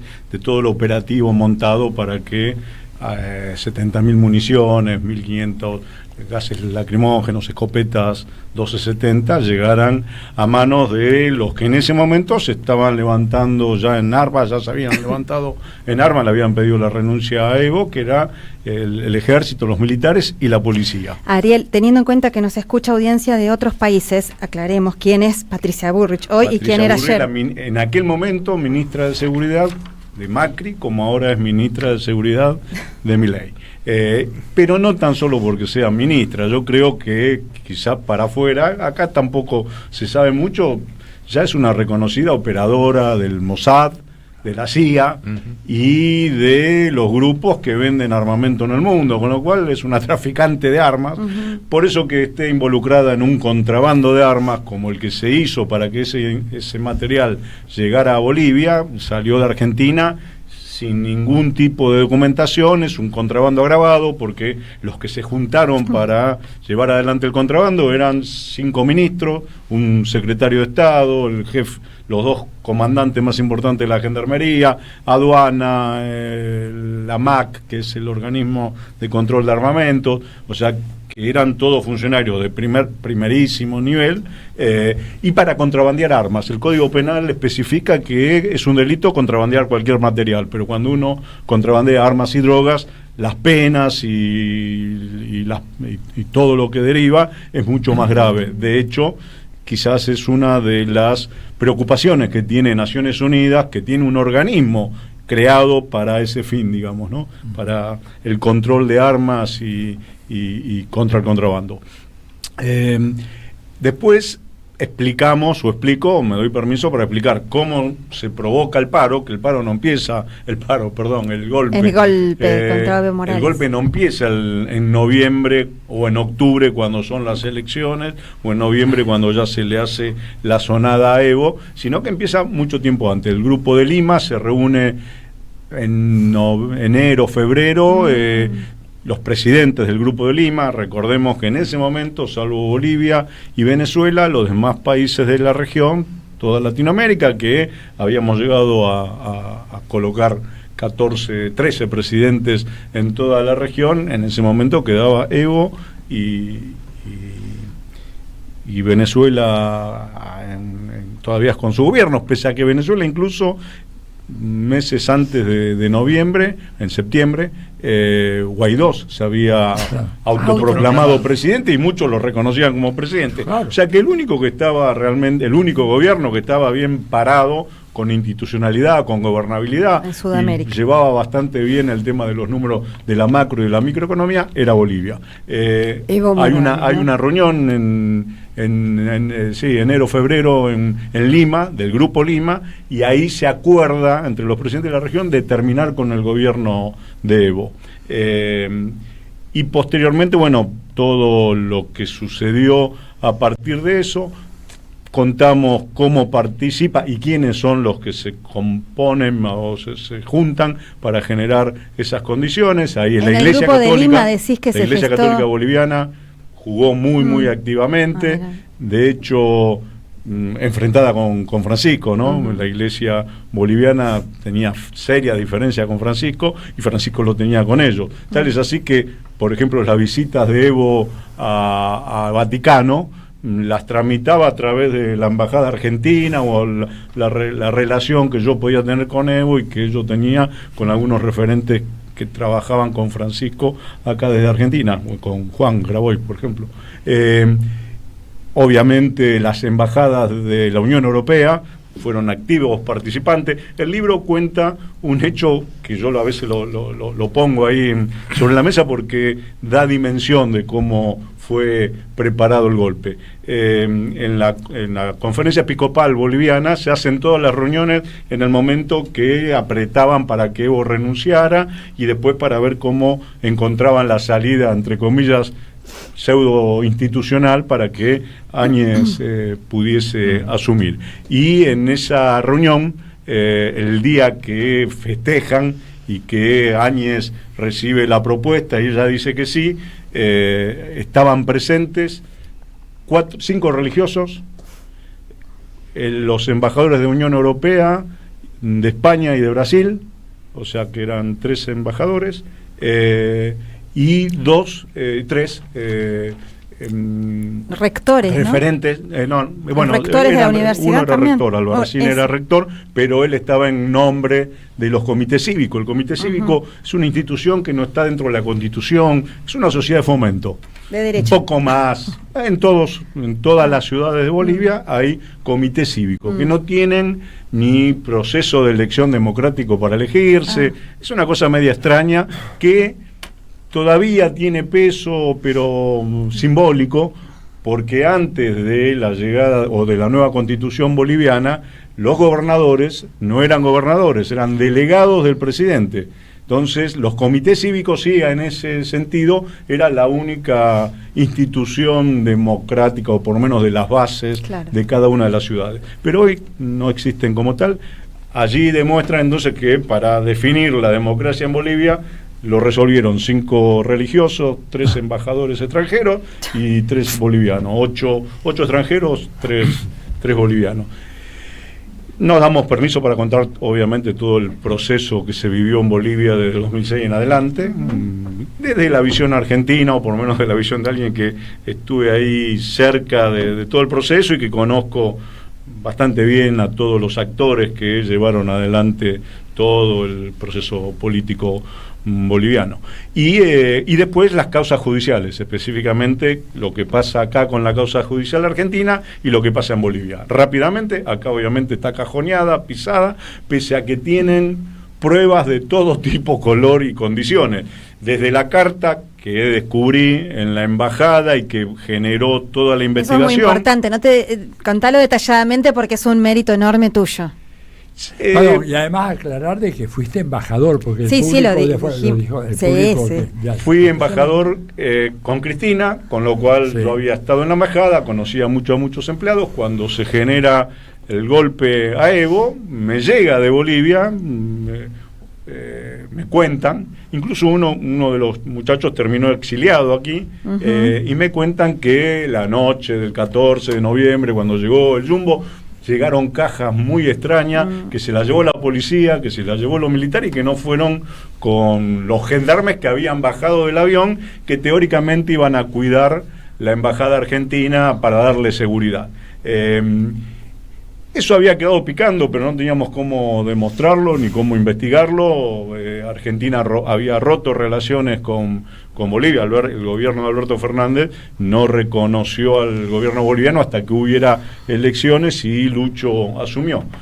Con lo cual, recién cuando llegué nuevamente, nos dimos a la búsqueda de esa nota y sorpresivamente la nota aparece en un archivo de tercer orden, porque están las notas del embajador, que le llegan al embajador. Ahí fuimos primero, empezamos a buscamos todos los meses anteriores, no había nada. Fuimos a las notas institucionales que le llegan a la embajada, las notas importantes que llegan del gobierno boliviano, no había nada, y en una nota de notas generales donde los colegios piden una bandera argentina, donde alguien pide traer a un chiquito para operar aquí en Argentina, notas que no tienen peso histórico o institucional por lo menos. Ahí aparece esta nota que creo, no sé si archivada a propósito o traspapelada, pero esa nota despega toda la investigación.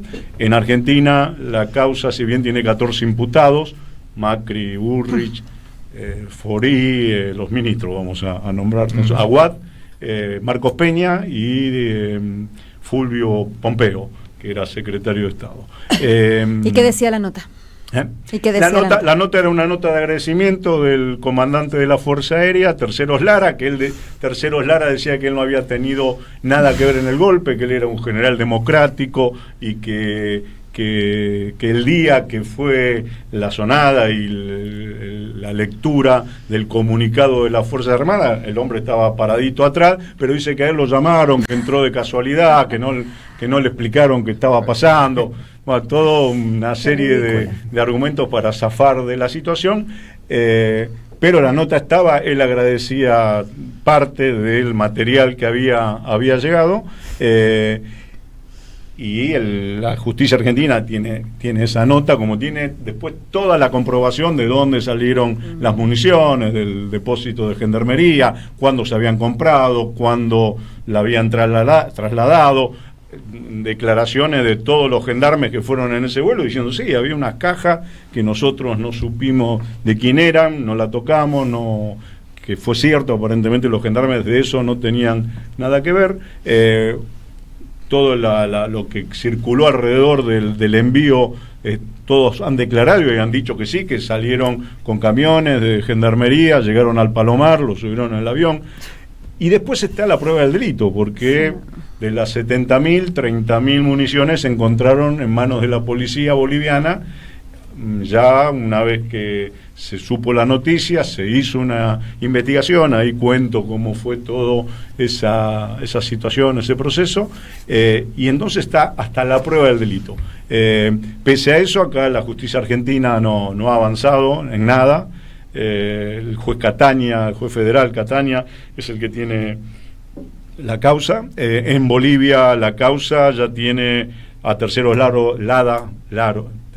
Lara preso por esta situación, prisión preventiva, esperando el juicio oral y público que va a venir ahora. Se supone que después de las elecciones estaría entrando en las elecciones en Bolivia, ¿no? Estaría habiendo juicio oral y público, y después la nota también cuenta, que es un detalle no menor, otra denuncia, que no en ese caso mía, pero sí recabé mucha información de cómo fue el proceso, que es una denuncia que hizo Coco Garfagnini, de la Tupac Amaru, que en septiembre, un mes antes del golpe, un mes antes de la elección, 2 meses antes del golpe, curiosamente hay una visita de la hija de Trump que fue a una actividad con unas tejedoras aymaras en Jujuy. Con 4 tejedoras aymaras. Hay que ver la foto porque es una risa, pero son 4 tejedoras aymaras, la hija de Donald Trump, pero con ella llegó el director general de la USAID, que es el organismo más poderoso que tiene Estados Unidos, el que acaban de cerrar, de manejo de financia recursos. todos los golpes de Estado habidos y por haber. El secretario para Asuntos del Hemisferio Occidental. ¿Me podés decir qué hacía el secretario de Asuntos? Interesado por los tejidos. Claro, le tejedora, digamos. Hay algo raro, y algún otro general del Comando Sur. Sí, Comando Sur. Lo curioso de esa noche es que los dos, un avión Hércules de Argentina andaba ahí por Jujuy, estacionaron los 2 aviones, el Hércules de Argentina, el Hércules de Estados Unidos, juntos. Coco denuncia que en la noche hubo traspaso de material, de bultos de un avión a otro, y el avión argentino a la otra mañana, y digo el avión argentino porque el avión argentino dentro de todo tenía acceso, o Bolivia no le negaba el acceso, si bien olían que había algo. En el libro cuento lo que me pregunta Pari, a mí, el canciller en ese momento de Evo, ¿por qué tanto insistencia de Morales, del gobernador Morales, para estar ayudando en el tema de los incendios? Porque Morales fue 2 o 3 veces. Bueno, el verdadero motivo de ese interés creo que no era ir a apagar fuego, sino prender fuego, era tirar nafta al fuego. Y bueno, el libro cuenta un poco todo eso. Lo hemos presentado en Cuba y lo hemos presentado en Bolivia ya. Hay una versión boliviana del libro, hay una edición boliviana del libro, y el libro, aparte del prólogo de Cristina y de Lucho, tiene declaraciones exclusivas, realmente exclusivas, porque cuenta algo que yo nunca he leído de Evo mucho, de todas sus declaraciones. Tuvimos una entrevista, grabé y le hice algunas preguntas y él cuenta algunos detalles interesantes de lo que fue el proceso electoral y de lo que fue el golpe, digamos, ¿no? De las dos cosas. Y de Alberto Fernández también, que Alberto Fernández en ese momento, en esos meses, fue en gran parte muy activo para permitir que Evo pudiera salir de Bolivia y después también ayudó a impulsar la vuelta a la democracia, ¿no? En Bolivia. Claro, fue a México porque no se lo dejaba venir acá a Evo, ¿no es cierto? Pero fue gracias a la gestión de Alberto Fernández. Y Alberto ahí cuenta, no sé, habría que preguntarle a Evo si es así, pero cuenta que Evo pensaba quedarse en México y que es Alberto el que le insiste que se venga para Argentina, que era más fácil colaborar con la vuelta de la democracia a Bolivia desde Argentina, desde Buenos Aires, desde Salta. Incluso en un principio iba a ser desde Salta, después temió de que se armara muy cerquita ahí mucho lío, se armaba lío acá, así que en Salta iba a ser mucho más grave, estábamos en pandemia en ese momento, y él, bueno, ahí está toda esa documentación recabada en este libro que creo que es solamente un aporte, y para que esto no quede en el olvido, para que esto no sea modificado en el discurso a futuro, ¿no? Es un compromiso militante más que literario o investigativo. Sí, ¿y el fiscal de la causa no está haciendo nada para moverla? ¿El fiscal de aquí? Sí. El fiscal, como el juez también incluso, en un principio fueron muy activos, hicieron todo lo que tenían que hacer. Ahora, curiosamente, creo que la justicia federal se caracteriza por tener un ojo puesto en cómo está la situación política y otro ojo también puesto en lo mismo. Y a partir del final del gobierno de Alberto, se congeló. Congelaron todo, no hubo más modificaciones. Es más, Luciana Bertoria, que estuvo en la presentación, le llama la atención y contó algo que yo escribí, pero no es mentira, y ahí demuestra la manipulación de la justicia o de los entramados del poder de la estructura burocrática del Estado argentino, que trabajan para frenar todo lo que pueda joderle al poder real. Sí. Pero el fiscal y el juez piden primero a Bolivia, a la justicia boliviana, que le den todo el material que tenían, y la justicia boliviana le manda, en vez de hacer ellos el trabajo, esto es una crítica medio de chusma ahí de la cola en el supermercado, en vez de hacer ellos el trabajo, le pedían todo a Bolivia, a la justicia boliviana, que había hecho una investigación más o menos coherente.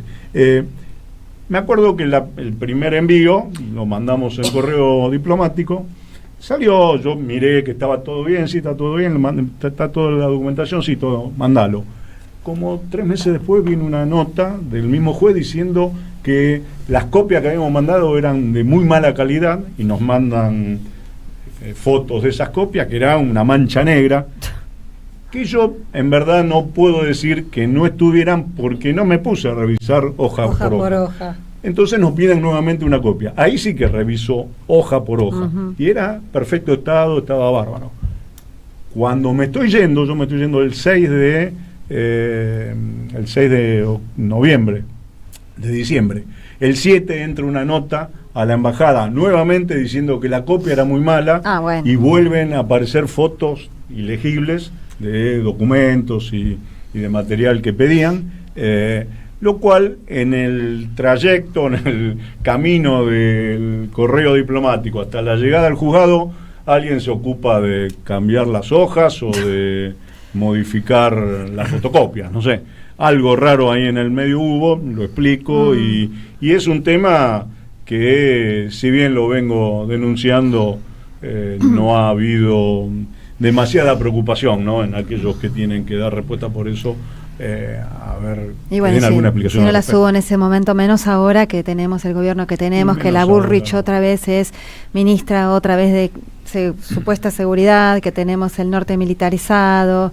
La verdad que, bueno, es muy importante tu documento porque lamentablemente acá volvimos para atrás, tenemos los mismos personajes y peor, y bueno, tenemos que estar muy alerta porque bueno, los golpes de Estado están a la orden del día, no son una página del pasado, sino que están. Escuchaba Correa hablaba de Correa eso, ¿no? y si pasa eso ahí, no nos extrañe que nos pase a nosotros o que siga pasando en algunos otros países del mundo, porque cada vez la disputa cada vez es más grande y ellos cada vez están más preocupados porque esa disputa se la podamos ganar, aunque sea parcialmente o cada tanto. Y van renovando, entonces hacen todo para evitarla, ¿no? Y van renovando sus tácticas, ¿no? Sí, y nosotros seguimos, no digo con las mismas tácticas que el tiza y carbón de la década del 50, pero mantenemos criterios de militancia y de propagación de proyectos, de ideas, ya creo que fuera del manejo que hoy dan las redes, los obsoletos, medios, digamos, para hacer y de última nos conformamos en verlo entre nosotros. Bueno, pero mira que los sub 40, pero ni pero mira que sin embargo vos estás contando que también usan excusas bastante sencillas, nada tecnológicas, de que estaban borroneada la hoja, de no sé qué, o sea, apelan a todo. el liquid paper, nos contaba Rafael Correa que la crucecita se pasa de un lado para el otro, o sea, apelan a todo, a lo tecnológico, a lo de antes y a lo de después. Te agradecemos un montón, no cuentes más porque si no se vas a spoilear todo y la gente tiene que ir y comprarlo y leerlo, repetimos. El libro, el último, sí. Empieza capítulo 1 con la historia de Johnny Mamani, un boliviano muerto en Sencata, teóricamente por una bala en el cuello. Una de las masacres, ¿no? Una bala de goma, pudo haber sido una bala de goma según la pericia, en una zona blanda, tirada a menos de 1 metro, un balazo de goma es tan letal como un balazo de plomo, y cuenta el libro cómo fue el operativo de represión de la policía, que tiraban a 20 centímetros a propósito. Y termina con Sebastián Moro, con el periodista argentino. Sí, no digo una biografía, pero cuenta el hecho que también terminó con la vida de Sebastián Moro, que fue el primero de los caídos, de las 37 víctimas que dejó el golpe del 19. Sebastián es el primero. Johnny Mamani pudo haber sido el último porque fue la represión en Sencata, que fue la última de las represiones que hubo en el golpe del 19. Muchísimas gracias, súper mega interesante. Ariel Basteiro con radiografía de una canallada, contrabando de armas, cómo fue el apoyo del gobierno macrista al golpe de Estado de 2019 en Bolivia, con prólogo de Cristina Fernández de Kirchner y de Luis Arce Catacora, por la editorial Octubre. Así que el miércoles lo presentás rapidito este chivo. ¿En dónde lo presentás? No, lo presenté el miércoles. El miércoles lo presenté este miércoles en la Feria del Libro y el ahora jueves lo presento en Tucumán. Eso, en Tucumán. Los tucumanos allá atentis. Carbón, creo, una peña del progresismo tucumano, junto con el Instituto Patria y la Casa de Amistad cubana de Tucumán. Bueno, estén atentos. Vamos a estar en contacto con vos, porque la verdad que me muero de ganas de hacerte varias preguntas sobre la coyuntura boliviana, pero no, esto lo reservamos para una segunda. Pero está viendo noticias hoy, mañana. Que en agosto hay elecciones, recordamos a la audiencia, le decimos que en agosto hay elecciones presidenciales, ni más ni menos, por eso, así que claro. Agosto, voy a estar, ahora me voy para Bolivia. Bueno, traenos noticias frescas. Porque cierran elecciones. Evo está haciendo una gran movilización en el 16 pidiendo que lo legalicen, que le permitan presentarse. Y el 19 se presentan las listas, así que esos 3 días van a ser... Se está bien, calentitos. Bueno, hacenos de corresponsal, te llamamos. En serio. Sí, bueno, muchas gracias, Ariel. Gracias, un gustazo y felicitaciones enorme por la obra. Totalmente, bueno, hay un montón ahí ya de oyentes pidiendo. Vamos a la última tanda y volvemos con Diálogo Internacional. Deja tu mensaje en nuestra línea de oyentes de WhatsApp 11 3200 0530. Somos Radio AM530. El destino de tus vacaciones está en Turismo Cabal. Viví los momentos que querés, con viajes armados a tu medida, con las mejores ofertas y los paquetes que buscas, con más de 35 años de experiencia. Entra en www.turismocabal.com.ar y encontrá las vacaciones que necesitas. Turismo Cabal, seguridad en viajes. Destinada a la cartera de consumo. Más información en www.turismocabal.tour.ar. Tronador, agua mineral, botellones y dispensers para el hogar y la oficina. Hacé tu pedido al 4201-2627 o mandanos un mail a info@aguatronador.com.ar. Tronador, agua de mesa envasada. 12 de octubre 632 en Avellaneda. En Lanús trabajamos por una ciudad más segura. Inauguramos la primera base de operaciones de la Fuerza Barrial de Aproximación de la Policía Bonaerense e incorporamos 20 móviles y 240 efectivos policiales. Sumamos 75 nuevos vehículos y 200 agentes de seguridad ciudadana a través del programa Lanús Te Cuida. Además, continuamos con el programa de formación y capacitación permanente para nuestros agentes locales. La ciudad que nos merecemos es una Lanús segura. Lanús Gobierno. Tiempo argentino está en peligro. Por los tarifazos, por los precios desregulados, por un gobierno que dejó de hacer campañas de información y difusión para la ciudadanía. En una época de ataques continuos al periodismo, necesitamos tu apoyo para seguir existiendo. Asociate, tiempoar.com.ar y construí el medio que te defiende. RCT, Club Vacacional, Spa y Playa en Chapalmalal. Es tiempo de compartir. Compartir el relax, el disfrute, los deportes, exquisita gastronomía y el descanso. Departamentos, spa y playa entre el campo y el mar. Es tiempo de compartir la vida. RCT, Club Vacacional y Spa. Reservas @rct.coop. 54 911 4097 3030. Web rct.coop. Eve de Bonafini, ejemplo de lucha, siempre acá, dándole calor al corazón. Costó mucho mantener la radio, muchísimo, ¿no?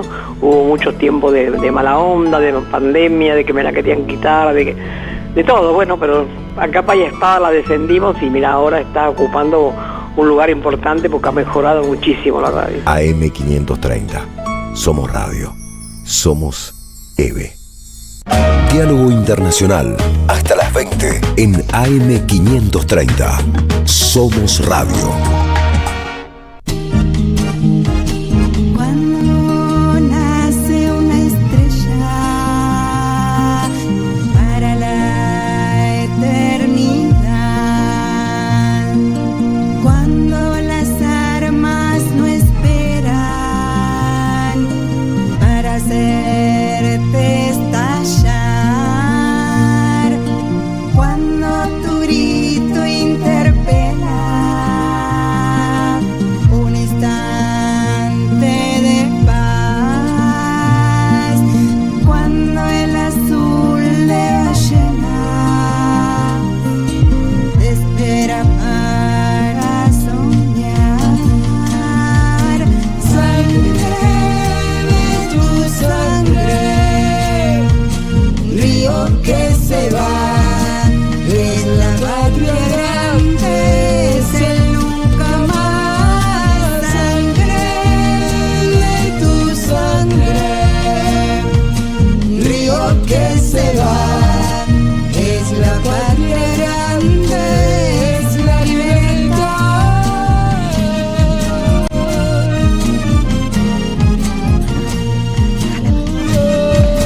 Ay, esta hermosísima canción, lo digo con mucho orgullo, letra y música de mi hermosa y querida hermana Viviana Klachko, es la patria grande. No, se llama la canción se llama Sangre de mi sangre, justamente como dice el estribillo, la seguimos escuchando ahí despacito, pero bueno, pueden buscar este tema y muchas otras de el canal de YouTube de Viviana Klachko. Aire de Magnolias es el nombre del disco y tiene muchos temas hermosos, entre ellos Sangre de mi sangre y Viva la Patria Grande. Y con esto nos vamos a escuchar la columna de Marcelo Rodríguez.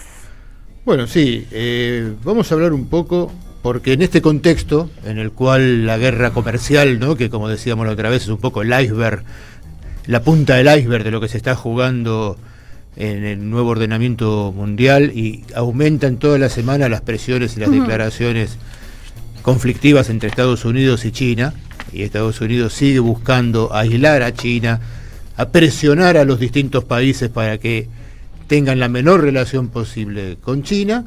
Esta semana hay cosas que se siguen moviendo, y esta semana se realizó en Río de Janeiro la reunión de ministros de Relaciones Exteriores de los BRICS, que es la primera reunión de los ministros en el 2025, ¿no? Que tuvo como título convocante el rol de los BRICS en la respuesta a las crisis globales y regionales y el avance hacia la paz y la seguridad, ¿no? Este se hace en Río, ya que sabemos que este año, ya lo comentamos acá, Brasil asumió el 1 de enero de este año la presidencia rotatoria de los BRICS, que con las ampliaciones que tuvo es China, Rusia, India, Sudáfrica, Arabia Saudita, que está ahí todavía terminando de ingresar, Egipto, Emiratos Árabes Unidos, Etiopía, Irán y también Indonesia. Ya son parte de los BRICS.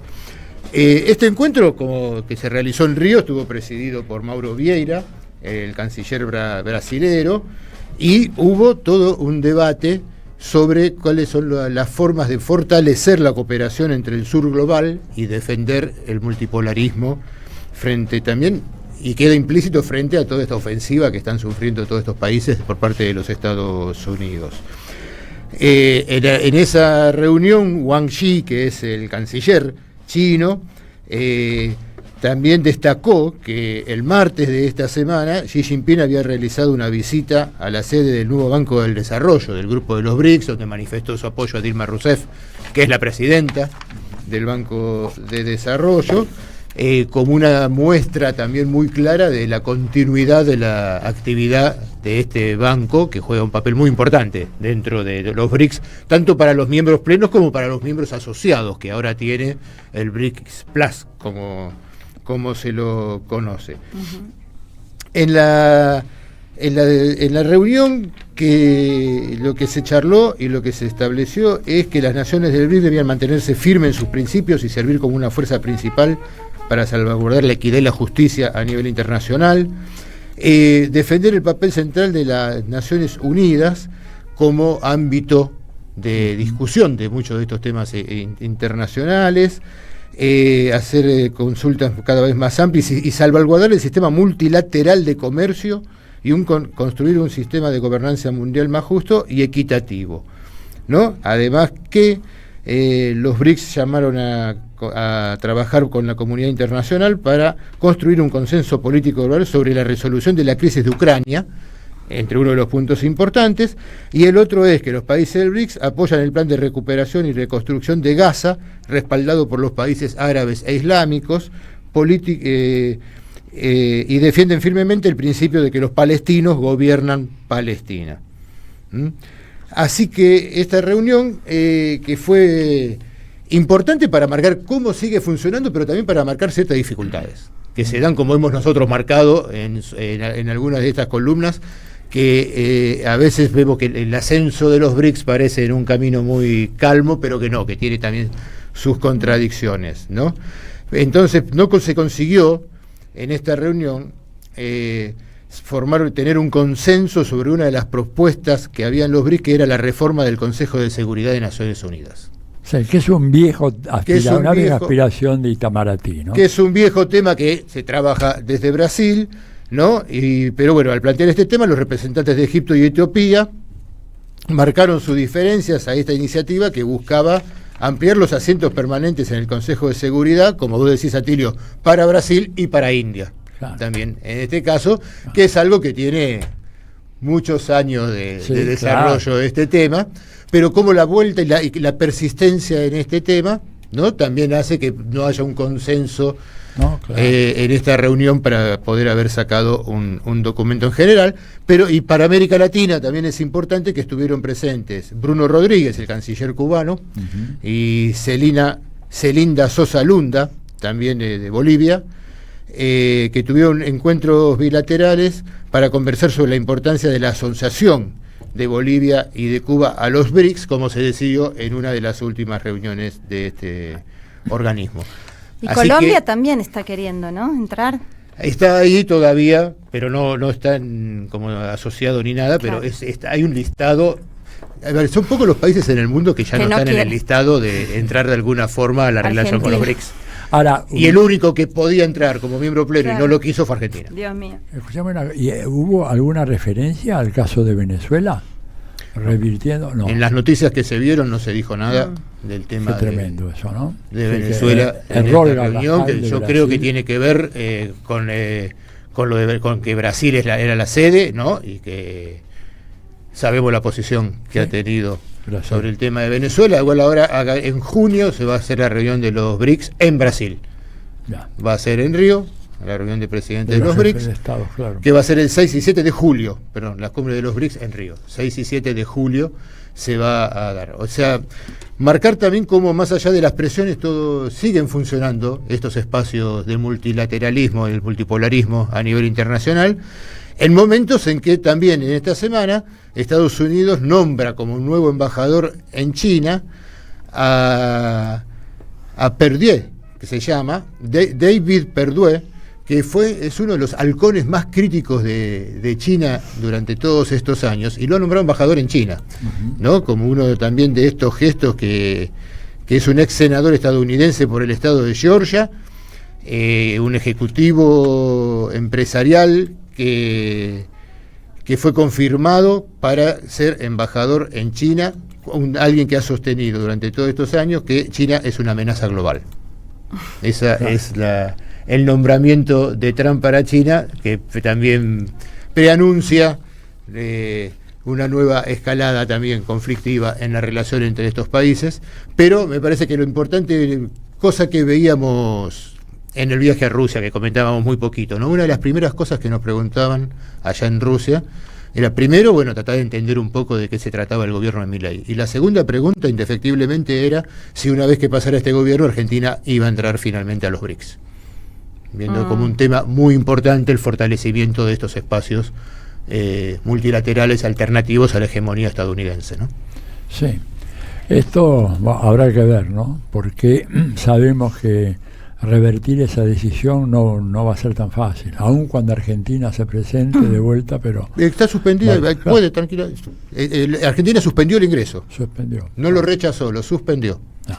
Y yo creo que tiene que ver también con intereses que pidieron que no se rechace y que se suspenda el ingreso, con lo cual no digo que sea fácil, pero está abierto el camino para que pueda pedir. Porque la prensa al principio dijo que había rechazado el ingreso. Formalmente está suspendido el ingreso. Bueno, eso es una buena noticia. Yo creo que eso tuvo que ver con negociaciones de sectores que apoyan a Milei en este momento en la Argentina, pero que a mediano y largo plazo saben que ahí hay hasta oportunidad de negocios, ¿no? Que no quieren dejar nada menos que con ese bloque, y no lo quieren dejar de lado. Así es. Bueno, ¿qué más tenemos? Bueno, acá estaba leyendo un montón de mensajes de oyentes, agradecimientos, saludos, de todo un poco, de distintas partes del país, de Salta, de Santa Fe, de un montón de lados. Realmente se agradece muchísimo. No podemos leer todos los mensajes enteros al aire porque, por suerte cada vez tenemos más oyentes y más mensajes, pero los leemos, los miramos, agradecen las entrevistas, algunos un poco críticos, y está muy bien también recibir críticas, quieren los libros, así que, me parece que ya vamos a ir a ver si Leandro Deza me comunica, Marce, los ganadores o las ganadoras de... Sí, ahí está. Entonces, el libro de Ariel Basteiro, el libro es Crónica... Radiografía, de una canallada, lo ganó María del Carmen Martínez de Quilmes. Ahí está. María del Carmen Martínez de Quilmes, ganaste el libro de Ariel Basteiro, Radiografía de una canallada. Y el otro libro que tenemos para sortear hoy, El goce de la crueldad, Argentina en tiempos de Milei, de varios autores, lo ganó Néstor de la Matanza.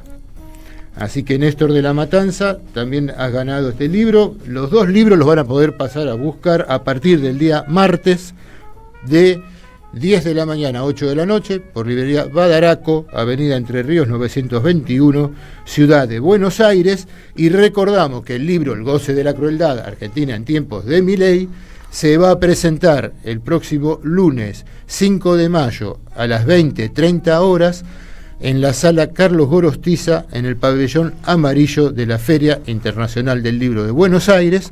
Y estarán en el panel Carlos Rosansky, Sebastián Levín, Nora Merlín, Dora Barrancos, el padre Paco Oliveira y Rocco Carbone, con la moderación de Francis Rosenberg.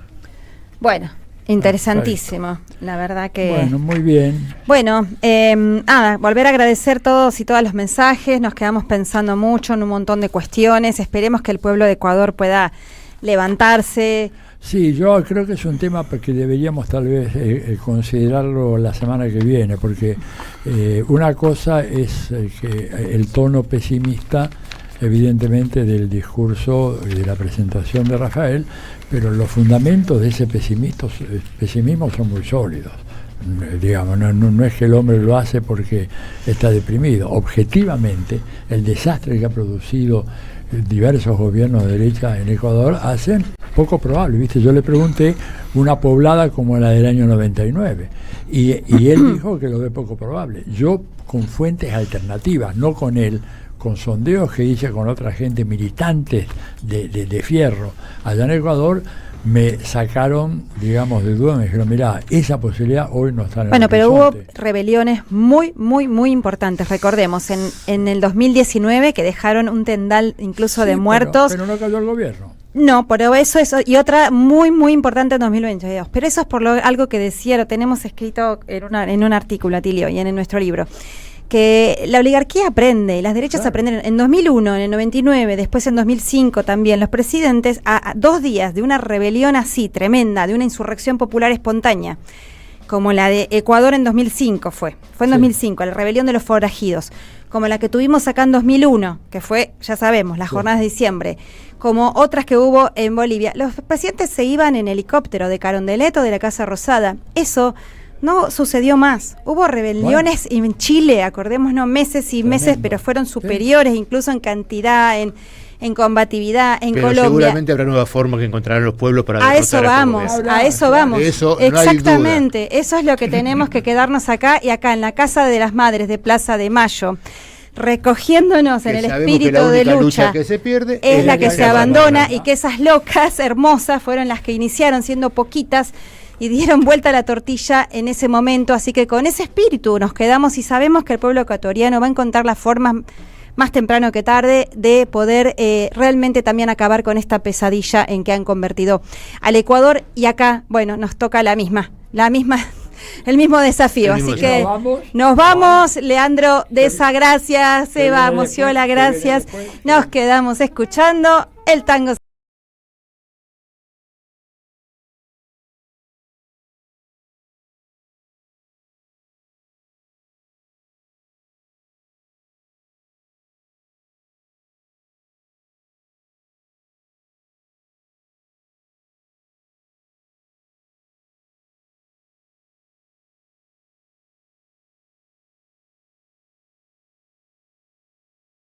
Atilio Borón en AM530. Somos Radio. AM530. Somos Radio. Tronador, agua mineral, botellones y dispenser para el hogar y la oficina. Hacé tu pedido al 4201-2627 o mandanos un mail a info@aguatronador.com.ar. Tronador, agua de mesa envasada. 12 de octubre 632 en Avellaneda. El sabor que te acompaña